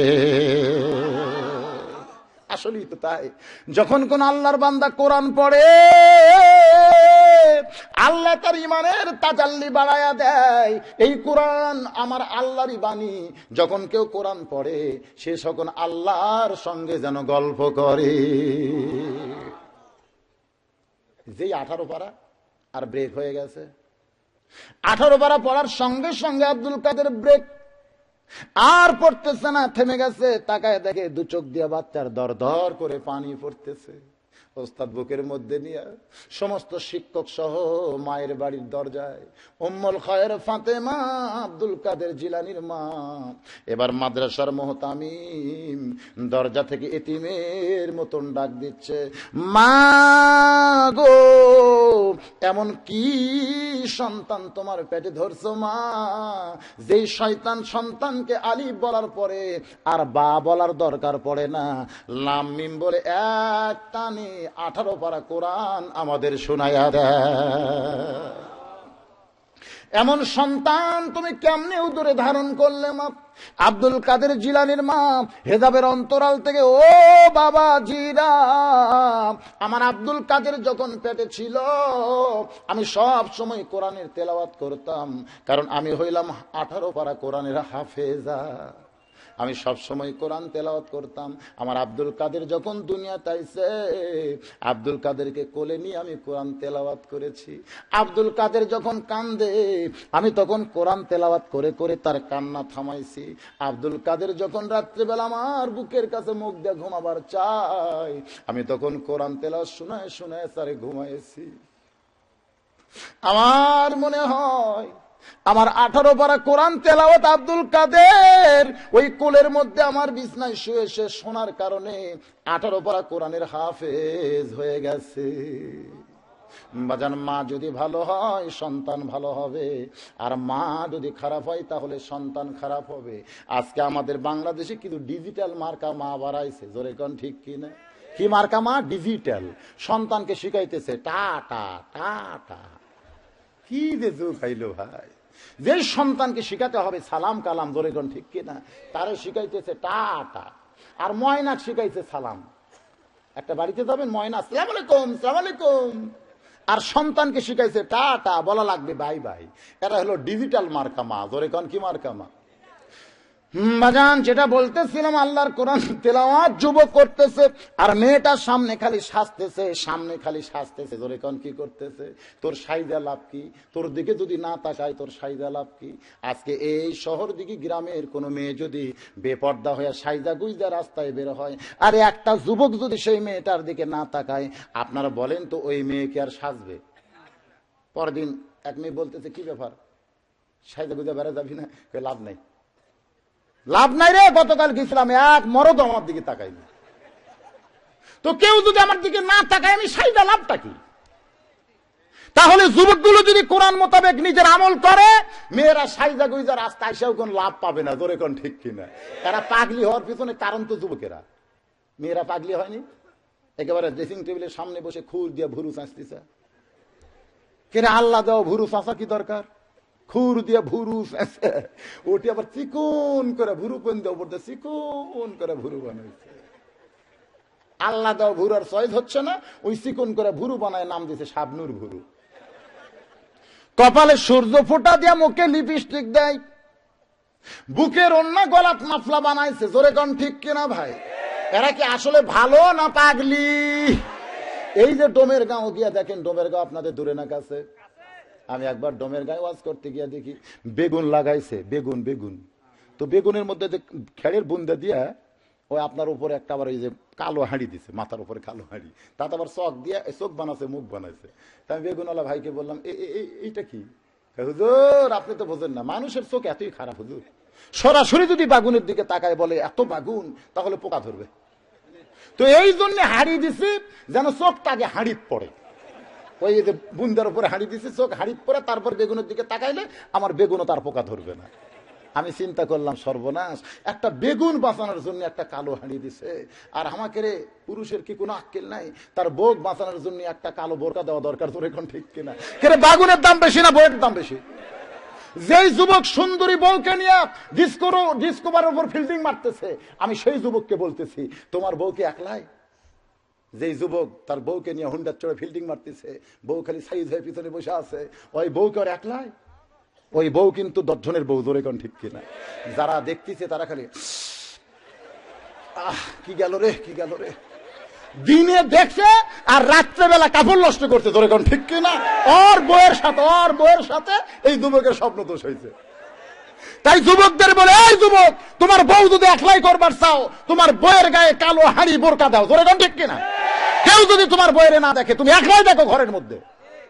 তুমি যদি একলা তোমার বউ নিয়ে থাকবার চাও, আর যদি মনে করো 10 মিলে করি কাজ, তাহলে করো সগলিটা করো। একটা ডাঁটের ওয়াজ দিছে, কি কন? আর যুবক বউ ফেসাং মারাবে, ফেসাং। আমার বউ আমার একলার। জোরে কোন ঠিক কিনা? অন্য কাউকে আমি বেপর্দা করে ভাগ দিব না। পাগলি হয়ে গেছে, পাগলি। এই পাগলি হওয়ার পিছনে আমাদেরও দোষ আছে। জোরে কোন আছে না নাই? এবার যুবক সাহাবী একবারও তাকায় না, 1 দিন 2 দিন 3 দিন এমন ভাবে চলে যায়। 3 দিন তোর বাড়িতে গেলাম, দেখা পাইলাম না। বন্ধু গান ছিল না, বন্ধু 3 দিন তোর বাড়িতে গেলাম, দেখা পাইলাম না। মেয়েটা 1 2 3 না, 1 মাস পর্যন্ত সামনেই থাকে, কিন্তু বন্ধুরে তোর চেহারাটাও দেখলাম না। ওই যে নজর মাটির দিকে করে আল্লাহর কোরআন পড়ে, অন্য কোনো দিকে তার খেয়াল নাই। খালি 2 চোখ দিয়ে কান দেয়, বলে 2 ভাই তোমরা 2 জন আরাম করতেছো, কিন্তু আমার আরাম কবে হবে?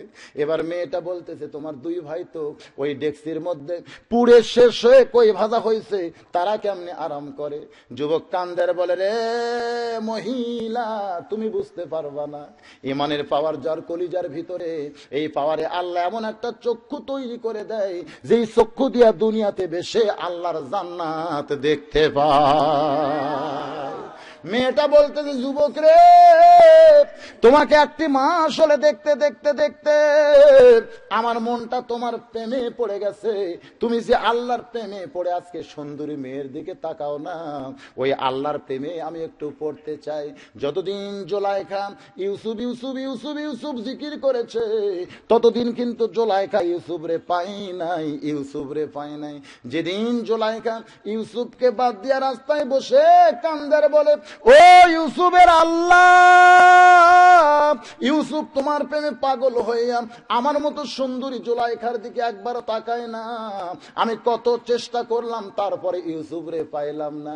আমি বুঝতে পেরেছি আমি জুলাইখার চাইতে তুমি কত যে সুন্দর, তোমার সৌন্দর্য আমি জুলাইখা দেখতে চাই। ও ইউসুফের আল্লাহ, আজ থেকে তুমি শুধু ইউসুফের আল্লাহ নও, আমি তোমাকে আমার আল্লাহ বানায়া আমি ইউসুফের প্রেম কলিজার মধ্যে রাখবো না, এই কলিজার মধ্যে শুধু তোমার জায়গা দেব আল্লাহ।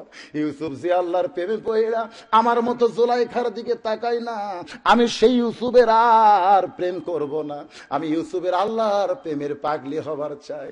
জুলাইখা যখন ইউসুফকে ভুলে গিয়া ইউসুফের আল্লাহর প্রেমে পড়েছে, এমন সময় আল্লাহ ডাকতে বলে, ইউসুফ রে, আমি আল্লাহ জুলাইখাকে তোর জন্য কবুল করে নিলাম।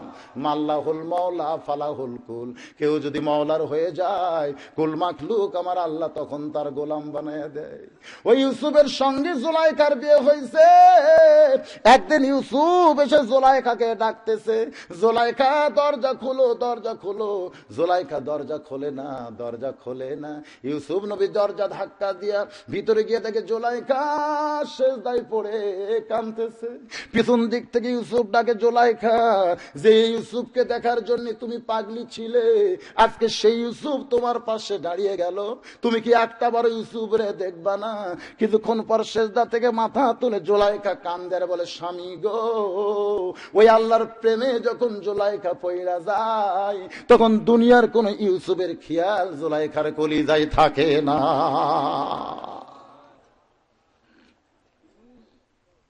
মেয়েটা কান্দের বলে, কে গো তুমি? যে মেয়েটাকে দেখে দুনিয়ার যুবকেরা পাগল হয়ে যায়, আজকে একই ঘরের মধ্যে একটি মাস কাটাইলাম, একটা বারো তুমি আমার দিকে তাকাও না। আমি তোমার প্রেমে নয়, তুমি যে আল্লাহর প্রেমে, যে আল্লাহর ভক্তিতে দুনিয়ার সুন্দরী মেয়ের দিকে তাকাও না, আমি সে আল্লাহর প্রেমের প্রেমিকা হবার চাই। এবার যুবক বলতেছে, তাহলে আল্লাহর প্রেমের প্রেমিকা যদি হবার চাও, তাহলে পিছন দিকে বসে আমার সঙ্গে পড়ে নাও, লা ইলাহা ইল্লাল্লাহু মুহাম্মাদুর রাসূলুল্লাহ সাল্লাল্লাহু আলাইহি সাল্লাম। যে মেয়েটা তাকে নষ্ট করার জন্য ঘরে ঢুকছে, ওই মেয়েটাই আজকে তার অতীতকে নষ্ট করে ভবিষ্যৎটাকে সুন্দর বানায় দিছে। জোরে কান সুবহানাল্লাহ। বাজান, মেয়েটা বলে, কে গো তুমি? এখানে যদি থাকো তাহলে তোমার কাছে ঈমান গ্রহণ করার কারণে তোমাকে আমাকে দুইজনেই মেরে ফেলবে, হত্যা করবে। বলে, আসলে ঈমান গ্রহণ করার পরে কেউ যখন হত্যা হয়, হত্যা না, ইজা আসাবাতুহুম মুসিবাতুন ক্বালু, সকলে বলেন ইন্না লিল্লাহি ওয়া ইন্না ইলাইহি রাজিউন। আমরা যেখান থেকে এসেছি আবার সেখানে আমরা ফিরে যাব। মেয়েটা বলতেছে, না, এখান থেকে আমরা চলে যাব, এখান থেকে চলে যাব। বাজান, সংক্ষেপ করে বলতেছি, ঘোড়ার পিঠে চড়ে যখন দুইজন চইলা যায়, মরুভূমির মধ্যে খুব দ্রুত গতিতে চলতেছে, পিছন দিক থেকে দুই ভাই ডাকতেছে, এ তোমরা এমন ভাবে পালিয়ে কোথায় যাও? তোমাদেরকে হালাল হতে হবে। সুবহানাল্লাহ কোন? কারণ একজন যুবতী আর একজন যুবক হালাল করতে গেলে তাদেরকে বিবাহ বন্ধনে আবদ্ধ হতে হবে।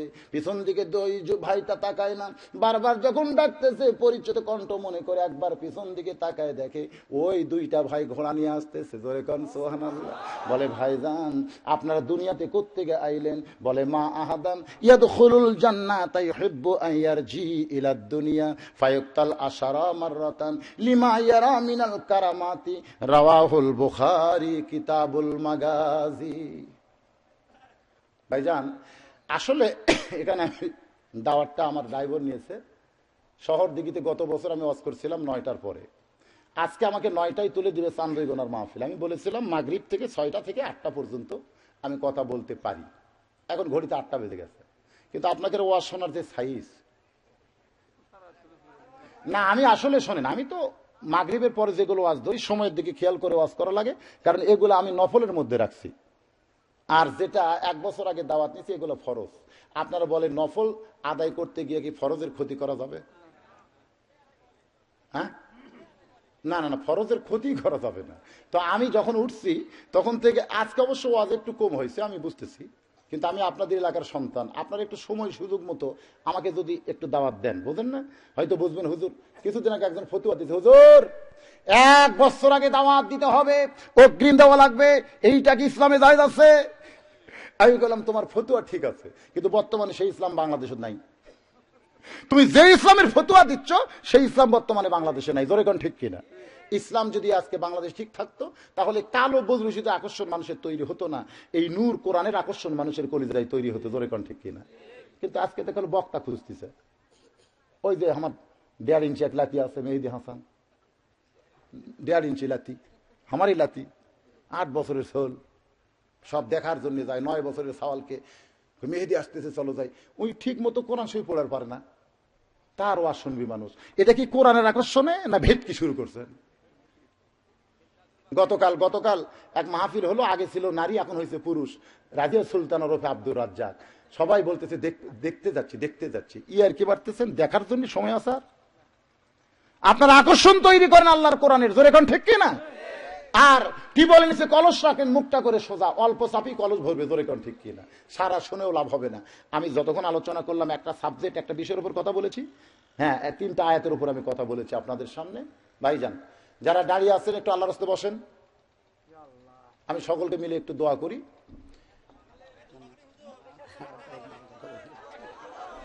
আরো করা লাগবে? আচ্ছা ঠিক আছে। হ্যাঁ আমি করতেছি। তবে শোনেন, আপনারা যেমন আমাকে আরো ওয়াজ করতে বললেন, আমি করার জন্য স্বীকার করলাম, আপনাদেরকে একটা স্বীকার করা লাগবে।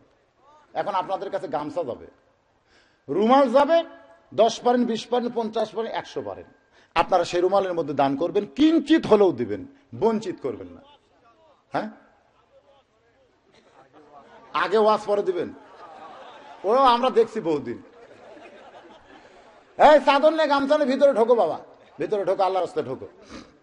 একটু জিকির করেন, লা ইলাহা ইল্লাল্লাহ, লা ইলাহা ইল্লাল্লাহ, লা ইলাহা ইল্লাল্লাহু ইল্লাল্লাহ, ইল্লাল্লাহু ইল্লাল্লাহ, লা ইলাহা ইল্লাল্লাহ। চাদর নিয়ে গামছাতে ঢোকা যায় না? নাই, লোক নাই। হ্যাঁ 10 পান, 20 পান, 50 পান, 100 পারেন। ওয়াজের আমলটা কি দেখেন। আমি একটা ছোট্ট ওয়াজ আপনাদের শোনাই ভাই, আজ তো লম্বা টম্বা ওয়াজ ধরে যাচ্ছে না। হ্যাঁ কি, কোন ডাল? হ্যাঁ বলতেছি। হ্যাঁ রে বাবা, আপনারা চাদরের দুই একটা ওটা বসাবার করলেন কেন? যারা দান নিতে যাবে তারা উঠুক, আপনারা বসে থাকবেন। হ্যাঁ হাতে বার করেন, 10 পান, 20 পান, 50 পান, 100 পারেন। ভাই জান একটু মহব্বতে এটা আলোচনা, এই যুবকেরা মাহফিল করতেছে, ইচ্ছা করলে এই জায়গায় গত বছর কি হয়েছে, এই জায়গায় কি হয়েছে, গত বছর এখানে কি হয়েছে? হ্যাঁ লালন, তো এইবার কি হচ্ছে? তাহলে এই যুবকেরা তো লালনের দিকে যায় নাই, এই যুবকেরা তো গান বাজনার দিকে যায় নাই, এরা তাফসিরুল কোরআন মাহফিল করেছে। জোরে কোন, ভালো করছে না খারাপ করছে? তাহলে সেই যুবকদেরকে আপনি যদি 10টা টাকা দেন, এটা আপনার দুনিয়ার না আখিরাতের? আল্লাহর নবীর কাছে গরিব সাহাবী চলে আসছে, একটু খেয়াল করেন। গরিব সাহাবী এসে বলতেছে, ইয়া রাসূলুল্লাহ, আল্লাহর রাস্তায় আমাকে একটু সহযোগিতা করেন। আল্লাহর নবী বললেন, সাহাবী রে, তুমিও যা আমিও তাই, তুমি যেমন গরিব, আল্লাহ আমারে গরিব করছে, এই মুহূর্তে তোমাকে সাহায্য দিবার মতন আমার কিছু নাই। গরিব সাহাবী মনটা খারাপ করে যখন চলে যাবার চাই, আল্লাহর নবী বলেন, সাহাবী রে, তোমাকে এমন এক ব্যক্তির কাছে আমি পাঠাবার চাই, যার কাছে গেলে তোমার মনটা খারাপ হবে না, বরং তোমাকে অনেক দান করে দিবে। এবার গরিব সাহাবী আল্লাহর নবীর কাছে বলে, ইয়া রাসূলুল্লাহ, তাহলে আমি কার কাছে যাব? আল্লাহর নবী বললেন, ওসমানের কাছে যাও। আপনারা আনমনা হচ্ছেন কেন? কথাটা গুরুত্ব দিয়ে শোনেন। ওসমানের, বসেন, যারা দান চাচ্ছে তাদেরকে দিবেন, আপনারা বাদ বাকি লোক বসে পড়েন। ভাই বেয়াদবি করেন না, যাবেন কোন দিকে, যাচ্ছেন কোথায়? ওয়াজ শুনে লাভ নাকি? আবু জেহেল সারা রাত ওয়াজ শুনেছে দাঁড়িয়ে, আবার সকালবেলায় নবীর বিরুদ্ধে আন্দোলন করছে। জোরে কোন ঠিক কিনা? তো আপনারা ওয়াজ শুনবেন, আবার এখনই যখন কিছু বলা হচ্ছে আন্দোলন কি আল্লাহর বিরুদ্ধে করবেন? তাহলে ওটা বসা করেন, কারণ যাচ্ছেন কোন দিকে? প্রত্যেকটা ধাপে আপনারা তো কবরের দিকে হাঁটতেছেন, ভয় লাগে না? ওয়াজ শুনে লাভটা কি? ভয় করতে হবে?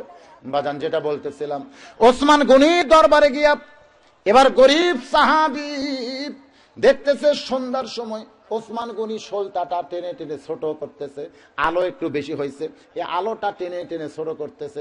গরিব সাহাবী মনে মনে চিন্তা করে, আমার বাড়িতে আর চাইতে বেশি আলো জ্বলে, আমি কোনোদিন তো আলো ছোট করি না, আজকে যখন আলো কমাইতেছে হলো কৃপণ ব্যক্তি। জোরে কোন কি ব্যক্তি? এই কৃপণ ব্যক্তি কোনোদিন গরিবকে দান করবে না। ওই গরিব সাহাবী ফিরে এসে বলে, ইয়া রাসূলুল্লাহ, এমন এক কৃপণের কাছে আমারে পাঠাইলেন হুজুর, যে সন্ধ্যার সময় একটু আলো বেশি হয়েছে, সে আলো টেনে টেনে আলো কমায় দেয়। আল্লাহর নবী বললেন, সাহাবী রে, আবার ওসমানের কাছে যাও। ওই গরিব সাহাবী আবার ওসমানের কাছে গিয়া দেখতে পায় বালুশ ফেটে তুলা ঘরের মেঝেতে পড়ে গেছে। যে বালুশে শুয়ে থাকে ওসমান, ওই বালুশটা ফাইটা তুলা ঘরের মাঝাতে পড়ে গেছে। ওই তুলাগুলো খোটায় খোটায় বালুশের মধ্যে ওসমান গনি তুলতেছে। গরিব সাহাবী মনে মনে কয়, আমার বালুশ ফাইটা যদি তুলা এমন ঘরের মাঝাই পড়তো, আমি সামটা দিয়া ঝাড় দিয়া বাইরে ফাইলা দিতাম। কিন্তু ওসমান যখন এই তুলাগুলো খোটায় খোটায় বালুশের মধ্যে তুলতেছে, এই ওসমান কৃপণ ব্যক্তি। জোরে কোন কি ব্যক্তি? এ ওসমান আমারে কোনোদিন দান করবে না। বাজান গরিব সাহাবী চলে গেছে আবার নবীর কাছে, বলে, ইয়া রাসূলুল্লাহ, এমন কৃপণ আমি কোনোদিন দেখি নাই। বালুশ ফাইটা তুলা পড়ে গেছে, আর সেই তুলা কুড়ে কুড়ে খোলের মধ্যে যে ঢুকায়, এই ওসমানের মতন কৃপণ কেউ নাই, সে আমারে কেমনে দান করবে? আল্লাহ নবী বললেন, সাহাবী রে, তুমি আবার ওসমানের কাছে যাও। সেদিন গরিব সাহাবী আর না গিয়া পরদিন সকাল বেলায় ওসমানের দরবারে গিয়া দেখে ওসমান গনি সামনে একটা পুরানো পাঞ্জাবি নিয়া কয়েক জায়গায় ছিঁড়ে গেছে, ওই ছিঁড়া পাঞ্জাবি সেলাই করবেন, কিন্তু শুয়ের মধ্যে সুতা ঢুকাবার পারতেছেন না, কারণ চোখের জ্যোতি কমে গেছে। ওসমান গনি শুয়ে এখানে ধরে সুতা খালি সাইড দিয়া মারতেছে। গরিব সাহাবী দূর থেকে দেখে আর চিন্তা করে, যে ওসমানকে আল্লাহ এত সম্পদ দিছে, এই ওসমান ইচ্ছা করলে একটা দর্জির কাছে দিলেও তো তার জুব্বা সেলাই করতে পারতো, কিন্তু ওসমান এমন কৃপণ, দর্জিকে 2টা টাকা দেবে না, নিজের জুব্বা নিজেই সেলাই করতে চায়। এই কৃপণকে একটু সহযোগিতা করা দরকার। ঠাট্টা বিদ্রুপ করে গরিব সাহাবী এসে সালাম দিয়ে বলে, ওসমান ভাই, আপনার মতন কৃপণ মানুষ দুনিয়াতে আর কেউ নাই, শুয়ের মধ্যে যখন সুতা ঢোকাবার পারতেছেন না, দেন আমি একটু আপনার উপকার করে দেই। এই বলে গরিব সাহাবী সুই আর সুতা নিয়ে যেই মাত্র শুয়ের মধ্যে সুতা ঢুকাইয়া দিছে, ওসমান গনি ম্যানেজারকে ডাকতেছে, ম্যানেজার ভাই। ম্যানেজার দৌড়ে এসে বলে, হুজুর কি হয়েছে? বলে, আমার এই ভাইকে তুমি 100 উট দিয়া দাও। গরিব সাহাবী হাঁটু গেড়ে বসে বলে, হুজুর আপনি কি বলতেছেন? বলে, তোমাকে 100 উট দেওয়ার কথা বলতেছি। ম্যানেজার, আমার এই গরিব ভাই যে উট পছন্দ করে, সেই পছন্দের 100টা উট আমার গরিব ভাইকে দান করে দাও। গরিব সাহাবী কান দিয়ে বলে, ওসমান ভাই, আমি গতকাল সন্ধ্যায় 2বার আইছি। প্রথমে দেখলাম শোলটা ছোট করতেছেন আলো বেশি হওয়ার কারণে, তারপরে দেখলাম আপনি এই যে তুলাগুলো বালুশের খোল থেকে আপনি সেই তুলা কুড়ায় কুড়ায় বালুশের খোলের মধ্যে ঢুকাইতেছেন। আবার আজকে সকালে দেখলাম আপনার ছিঁড়া জুব্বা সেলাই করার জন্য আপনি শুয়ের মধ্যে সুতা ঢুকাবার পারতেছেন না, আমি সামান্য শুয়ের মধ্যে সুতা ঢুকাই দিলাম, আর আমাকে 100টা উট আপনি দিয়ে দিবেন, এটা কেমন কথা ভাই? ওসমান বলে, রে আল্লাহর বান্দা, তুমি পরপর 3বার যেইটা দেখছো এইটা হলো দুনিয়া, আর তোমাকে 100 উট দেওয়া এইটা হলো আখিরাত। সুবহানাল্লাহ কবেন না? 100 উট দেওয়া এটা কি? এটা আখিরাত। আর 3বার যেটা তুমি দেখছো এটা হলো দুনিয়া। আমার দুনিয়া এইরকম তুচ্ছ, আর আখিরাত আমার কাছে এইরকম দামি। আমি তোমাকে যে 100টা উট দিলাম, এটা কি? এটার রাজা কোন জায়গায় পাবে? জোরে গান কোন জায়গায়? আজকে যখন টাকার কথা বলা হয়েছে কিছু দান করেন, তখন আপনারা মনে করলেন যে দেওয়াটাই লস, দুনিয়া মনে করলেন, আর কোরআনের মাহফিলে বসাটাকে আখিরাত মনে করলেন। ভাইজান, 10টা টাকা যারা আজকে এই মাহফিলে যুবকদের মাহফিলের উদ্দেশ্যে দান করে দিলেন, এই 10টা টাকা আপনার আখিরাতের জান্নাতের সম্বল হবে। জোরে কোন কথা ঠিক কিনা? হ্যাঁ, একটু মহব্বত নিয়ে দরুদ পড়েন। আল্লাহুম্মা সাল্লি আলা সাইয়্যিদিনা মাওলানা মুহাম্মদ ওয়া আলা আলি সাইয়্যিদিনা শাফিআনা। প্রধান অতিথি সাহেব আসছে, মনোবর আগে জি, কোথায় আছে? ভাই আমাকে এখানে লিখে দেবেন যে এই লোক গেল, আমি পরে দেখতেছি, পরে লিখতেছি। হ্যাঁ, প্রধান অতিথি কোথায়? আচ্ছা, জি জি ভাই, এই দেন প্রধান অতিথি সাহেব এখানে বসবে নাকি? মাইক মাইক, জি জি।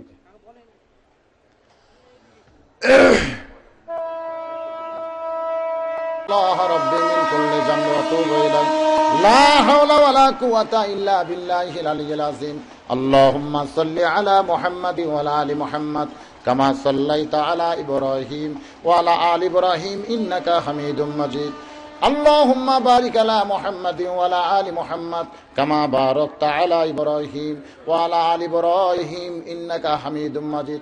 আমাদের ইমামের কাছে কোরআন ছিল, জোরে কোন কি ছিল? কোরআন থাকার কারণে সে বুঝতে পারলো আল্লাহ ছাড়া অন্য কাউকে রুকু সেজদা করা যাবে, এই জন্যই ঢুকতে হবে খাটো দরজা দিয়ে, মাথা দিয়ে সবাই ঢুকছে। কিন্তু আমাদের ইমাম দেখলেন কোরআন আমার কাছে আছে, আমি অবশ্যই ঢুকবো, কারণ খলিফা আবুল মনসুর যখন দাওয়াত দিছে, তবে আমাকে আগে ঢুকাইতে হবে পা। জোরে কেন কি ঢুকাইতে হবে? এরকম স্বৈরাচারীকে আগে কি দেখার লাগবে? পাও। সবাই যারা বোঝে না, যাদের কাছে কোরআন নাই, তারা মাথা দিচ্ছে, কিন্তু আমাদের ইমাম সাহেব পা দিলেন, পা দিয়ে ঢুকলেন। আসলে আমরাও এরকম বিপদ আপদে যদি পড়ে যায়, আমাদের ঢোকার বুদ্ধি আছে না নাই? যখন আছে না নাই? তিনি যখন পা দিয়া ঢুকলেন, উজির নাজির মন্ত্রী যারা রাজ দরবারে ছিল, তারা সবাই বলতেছে আলেমরা কিছুই জানে না, আলেমরা কিছুই জানে না, কোন জায়গায় কিভাবে সম্মান করা লাগবে এইটা আলেমরা জানে না। যেমন বাংলার একজন ব্যাকরণের বাগধারায় উল্লেখ করেছিল, মোল্লার দৌড় মসজিদ পর্যন্ত, একটা মৌলবি খুব বেশি গেলে মসজিদে যাবার পারবে, এর বাহিরে যাবার পারবে। এই কিছুদিন আগে আমাকে একজন কইছে, মানে আমাকে ভাত খাবার নিয়ে যায় দেখে ডাইনিং টেবিল আর চেয়ার সেট করছে, তো আমারে বলতেছে হুজুর বসেন। আমি বললাম না ভাই, আমি তো ডাইনিং টেবিলে চেয়ারে বসে খাবো না, কারণ আল্লাহ রাসূল বলেছেন পা ঝুলায় খাওয়া হলো ইহুদি নাসারাদের চরিত্র, তো আমি চেয়ারে বসে ডাইনিং টেবিলে খাবো না। তখন সাইড থেকে একজন বলতেছে ওল্ড মডেল রে হুজুর, ওল্ড মডেল। আমি বললাম যে মডেলই হয় বিছনা পাড়ায় দাও, দস্তরখানা বিছাই দাও, যে মডেলই হয়। তখন সাইড থেকে একজন বলতেছে এখন কি যে বিপদ হলো, দস্তরখানা কোথায় পাই? তো একজন বলতেছে আছে আছে, আমি আনতেছি। এই সব খাবার তরকারি সব ঠিক করে রাখছে, কিন্তু ওই লোকটার দস্তরখানা নিয়ে আসতেছে না। কেরে এত ঠান্ডা হয়ে যা জানে না কেন? তো সাইড থেকে একজন বলতেছে যে আনতে তো গেছে, কিন্তু দস্তরখানা সুটকেসের মধ্যে রাখছে। তো সুটকেসের মধ্যে রাখছে কেন? বলে খুব সুন্দর করে ফুল টুতুলো দস্তরখানা বানাইছে, তো সেটা আপনার সামনে দিবে। তো সুটকেসের মধ্যে রাখছে, সুটকেস খুলুক, তালা মারছে হুজুর, তালা খুলুক, সোলানি তো খুঁজে পাচ্ছে না। ওইখান থেকে যাওয়ার পর লোকটার এবং লোকটার বউ সমানে সোলানি খুঁজতেছে, তালার সোলানি কোন জায়গায়, চাবি কোন জায়গায় খুঁজে পাচ্ছে না। আমি তখন আফসোস করে বললাম হাই রে, নবীর সুন্নত দস্তরখানা তাই রাখছে সুটকেসের ভিতরে, তাত মারছে তালা। বর্তমানে সোলানি খুঁজে পাওয়া যাচ্ছে না। আর কাফের বেঈমানের ডাইনিং টেবিল খেলে হাসতেছে, ধরে কোন ঠিক কিনা? কাফের বেঈমানের ডাইনিং টেবিল খেলে বারান্দাত বলতেছে আয় আয় এদিক আয়, আর নবীর সুন্নত দস্তরখানা সুটকেসের মধ্যে থুয়ে দে, তার তালা মার বুঝি মনে করেন সোলানি না পাস। আজকে আমাদের অবস্থা হয়েছে তাই, আমরা ওল্ড মডেল যদি নবীর কথা বলি, কোরআনের কথা বলি, অনেকে আমাদেরকে কথা বলবে, ধরে কোন কথা ঠিক কিনা? তো বাদশার খলিফার রাজ দরবারে উজির নাজির বলতেছে মৌলবীরা কিছুই জানে না। আসলে মৌলবীরা জানে কি জানে না? খায়রুকুম মান তাআল্লামাল কুরআন ওয়া আল্লামা। আল্লাহ রাসূল বলেছেন ওই ব্যক্তি সবচাইতে বেশি জ্ঞানী যে আল্লাহর কোরআন পড়েছে এবং অপরকে পড়ায়। আলেমদেরকে সম্মান দেবেন, ইজ্জত দিবেন, আল্লাহ আপনাদের সম্মান দেবে। রাসূল বলেছেন আলেম হও, না হলে আলেমের বাপ হও, না হলে আলেমের শ্বশুর হও। কি হও? আপনারা আলেমের সাথে মেঘ বিয়ে দিবেন, মেঘ বিয়ে দিবেন। কিছুদিন আগে এক যুবক বলতে, হুজুর বিবাহ করার সময় আমার দাড়ি ক্লিন শেভ ছিল, শাকিব খানের মতন আমার ঢপ। তো এক বক্তার ওয়াজ শুনে নবীর সুন্নত দাড়ি দিয়ে রাখছি, বউ আমার সামনে মুচকি মুচকি হাসির কয় তোমাকে চাচার মতন দেখাচ্ছে, চাচার মতন। এখন বউ যদি দাড়ি রাখার কারণে আমার চাচা কয়, এখন সেই দাড়িকে আমি রাখতে পারি হুজুর? তাই দাড়ি রাগ করে কামাইছি। আমি আরে তুমি দাড়ি কামায় নবীরে ছাড়ছো আর বউকে ধরছো, তো বউ বুকের মধ্যে নিয়ে থাকো, রাসূলের তোমার দরকার নাই। হাসরের ময়দানত যাও, লাত্তি কয় রকম লাগে দেখো। কারণ শাফাতের কান্ডারি নবী মুহাম্মদ রাসূলুল্লাহ, যার সুপারিশ ছাড়া কোন নবীও জান্নাতে যাবে না, সেই নবী তুমি ছাড়ছো আর বউ চাপে ধরে থাকো। থাকো, নবী হারালে নবী পাওয়া যাবে না, জোরে কোন ঠিক কিনা? আল্লাহ হারালে আল্লাহ পাওয়া যাবে না, কিন্তু বউ হারালে আবার বিয়ে করা যাবে, জোরে কোন ঠিক কিনা? সেই বইয়ের জন্য দাড়ি কামাইছো গানের জাত, দরকার বউ তালাক দাও। আর বউ কি বাংলাদেশে নাই? জোরে কোন আছে না নাই? যে বউ নবীর সুন্নত দাড়ি দেখলে চাচা কয়, ওই বউ তোমার চাইতে সুন্দর এক যুবক দেখলে ওভার ডিউটি মারবি, জোরে কোন ঠিক কিনা? হ্যাঁ, নবীর সুন্নতের উপরে যারা হাত মারছে ওই বউ তোমরা ঘরত রাখো না বাবা। ওই বউ কিছুক্ষণ পরে ওই প্যান্ডেলের মধ্যে ছিল, সেখান থেকে স্লিপ দিয়ে বলছে হুজুর আমি যা ভুল করছি, আমার স্বামী যে ডোজ দিচ্ছেন আপনি কন যে আপনার তোমার বউ দাড়ি রাখলে আর কিছুই বলবেন, আপনি বলে দেন হুজুর। দেখেন মেয়ে মানুষ ভয় করে কিনা। লাস্ট একটা ডোজ দিয়ে দিলাম, কি মন খারাপ করলেন? হ্যাঁ, ডিজিটাল ডোজ দিয়ে দিলাম। ভাইজান যেটা বলতেছিলাম, আলেমরা জানে কি জানে না? জোরে গান, জানে কি জানে না? আলেমের শ্বশুর হও, শ্বশুর যদি হবার না পারো, আলেমের বন্ধু হও। আলেমের বন্ধু যদি হবার যোগ্যতা তোমার না থাকে, তাহলে আলেম যদি কোনো রাস্তা দিয়া যায়, তুমি যদি আলেমকে দেখতে পাও, তুমি একটুখানি মহব্বতে দাঁড়াও, ওই আলেমের আগে তুমি কেমনে যাবে? বরং আলেমকে সালাম দিয়া আলেমের পিছনে যদি 2টা কদম তুমি রাস্তা হাঁটো, হাসরের ময়দানে তোমার আমল নামায় কোনো নেকি যদি পাওয়া না যায়, ওই আলেমের মহব্বতে 2 কদম পিছনে হাঁটার কারণে আল্লাহ তাআলা তোমারে 2টা জান্নাত দিয়া দিবে। খালি সুবহানাল্লাহ না, অন্তর থেকে মহব্বত করেন, সামনে আলেমদের যেন বিপদ না হয়। এত মৌলবীকের বিপদ কেন? হ্যাঁ, সামনে যেন বিপদ না হয়। যে বিপদের মধ্যে আলেমরা আছে, এই বিপদ থেকে যেন আল্লাহ আলেমদেরকে হেফাজত করে। সকলে আল্লাহুম্মা আমিন। আল্লাহুম্মা আনতাস সালাম ওয়া মিনকাস সালাম, তাবারাকতা ইয়া যাল জালালি ওয়াল ইকরাম। ও দরদি আল্লাহ, এই সন্ধ্যাকালীন মাহফিলে মাগরিব থেকে শাহ পর্যন্ত তোমার হাজারো হাজারো বান্দা বান্দি আজকে জান্নাতের বাগানে এসে কোরআন হাদিসের আলোচনা শোনার শেষে আমি গুনাহগারের সঙ্গে রহমতের দরজায় ফকির হয়ে দোকানা হাত তুলেছে। মেহেরবানি করে আজকের মাহফিল আমাদের সকলের হেদায়েতের জন্য, নাজাতের জন্য, জান্নাতের জন্য কবুল করো। এই মাহফিলের শুরু থেকে শেষ পর্যন্ত যত আলোচনা হয়েছে, এর মধ্যে যদি ত্রুটি হয়, ভুল হয়, তুমি মাফ করে দিও। এর যা হাদিয়া মঞ্জুর করো, সোনার মদিনায় নবী পাকের রওজা মোবারকে কবুল করে নাও। तमाम আম্বিয়ায়ে কেরাম, আসহাবে কেরাম, তাবিঈন কেরাম, তাবা তাবিঈন কেরাম, तमाम পৃথিবীর মাটির নিচে যত মুমিন মুমিনা শুয়ে আছে, আল্লাহ সকলে আর আফরে হাদিয়া কবুল করো। আমরা যারা হাত তুলেছি, আমাদের মধ্যে যাদের মা ছোট্ট একটি শব্দ মা, এই নামের মধ্যে যে কি মধু, যাদের মা নাই তারাই বুঝতেছে। আল্লাহ, বাবার বাড়ি আছে, বাবার সম্পদ আছে, আজকে যাদের বাবা এতিম হয়ে অন্ধকার কবরে চলে গেছে, মেহেরবানি করে বাপ মার কবরকে জান্নাতের টুকরা বানিয়ে দাও। আমাদের দাদা দাদি, নানা নানি, আত্মীয় স্বজন, আমাদের বড় আপনজন যারা আজকে আর দুনিয়াতে নাই, যাদের জন্য দোয়া করবার কেউ দুনিয়াতে নাই, আমরা তাদের পক্ষ নিয়ে তোমার দরবারে হাত তুলেছি। কবরবাসীদের আল্লাহ আপনি মাফ করে দেন। আয় আল্লাহ তাআলা, এই শহর দিকের যুবকেরা কষ্ট করে মেহনত করে আজ কয়েকদিন হলে খাটাখাটনি করে আজকের এই জান্নাতের বাগান তারা লাগায় দিছে। ও মাবুদ মাওলা, হাজারো হাজারো নরনারী সেই জান্নাতের বাগানে এসে কোরআন হাদিসের ওয়াজ শুনেছে। আল্লাহ মেহেরবানি করে এই যুবকরা যারা মা জান্নাতের বাগান লাগাইছে, তাদের সবাইকে জান্নাতি হিসাবে কবুল করে দাও। এই মাহফিল লাগাইতে গিয়ে যারা সহযোগিতা করেছে, শারীরিক ভাবে, আর্থিক ভাবে, মানসিক ভাবে, বুদ্ধি দিয়া, আল্লাহ তাদের সকলকে ঈমানে আমলে জান্নাতি কবুল করো। আজকে যারা গামছার মধ্যে 2-4 টাকা করে দান করেছে, আল্লাহ এই দানগুলোকে জান্নাতের বিনিময়ে কবুল করে নিও। এই যুবকেরা প্রত্যেক বছর এরকম তাফসীরুল কোরআন মাহফিল যেন করতে পারে, তেমন ঈমানি শক্তি এদেরকে দান করে দাও। ও দরদি আল্লাহ, কত মানুষের জানাজার নামাজ আমরা পড়েছি, এই 2 হাত দিয়া কত কবরে মাটি দিয়েছি, এই 2 হাত দিয়া কত লাশ অন্ধকার কবরে নামায়া দিছি। একদিন আমরা মরে যাব, সেদিন বেশি দূরে নয়, যেদিন মসজিদের খাটনি আমাদের বাড়ির আঙ্গিনায় চলে আসবে, যেদিন বড়ই পাতার গরম পানি গরম করে আমার দেহে ঢালা হবে, যেদিন রঙিন কাপড় খসায়া সাদা কাফনের কাপড় দিয়া চকলেটের মতো মুড়ায় ফেলবে। মরি যখন যাব, দিনটা যেন জুমার দিন হয়। মরি যখন যাব, মাসটা যেন রমজান মাস হয়। ইমানের সাথে, ইজ্জতের সাথে মুসলমান হইয়া এই দুনিয়া থেকে যেন বিদায় নিতে পারে। আল্লাহ কবুল করো। গোটা বিশ্বের মুসলমানকে তুমি মাফ করো, গোটা বিশ্বের মুসলমানকে তুমি ইজ্জত দাও, গোটা বিশ্বের মুসলমানকে তুমি কাফেরদের কাছে আর বেইজ্জত করো না। ও মাওলা, মুসলমানের ওলি তুমি ছাড়ার কেউ নাই। আল্লাহ তুমি মুসলমানদেরকে সহযোগিতা করো। আল্লাহ আল্লাহ আমার বাংলাদেশের প্রতি রহম করো, খাস করে আলেম ওলামার প্রতি দয়া করো। খাস করে আলেম ওলামার প্রতি তুমি রহম করো। ও মাবুদ মাওলা, অত্র এলাকার প্রতি রহম করো। যে যা নিয়ত করে হাত তুলেছে, নেক নিয়ত নেক আশাকে তুমি পুরা করো। মাবুদ গো, আমি গুনাহগার বলে দোয়া ফিরে দিও না।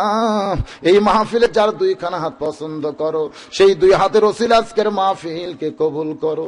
আজকের মাহফিলের প্রধান অতিথি, আজকের মাহফিলের বিশেষ অতিথি, সভাপতি সহ আজকের এই মাহফিলে সকলকে কবুল করো। পর্দার অন্তরালের মা বোনেরা, পর্দা নিশি হয়ে ওয়াজ শুনেছে, আবেদা সালিহা কবুল করে মা ফাতেমার সঙ্গে জান্নাত দিও।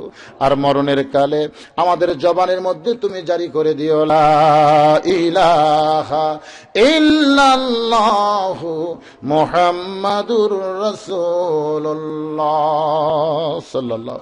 আসসালামু আলাইকুম ওয়া রাহমাতুল্লাহ।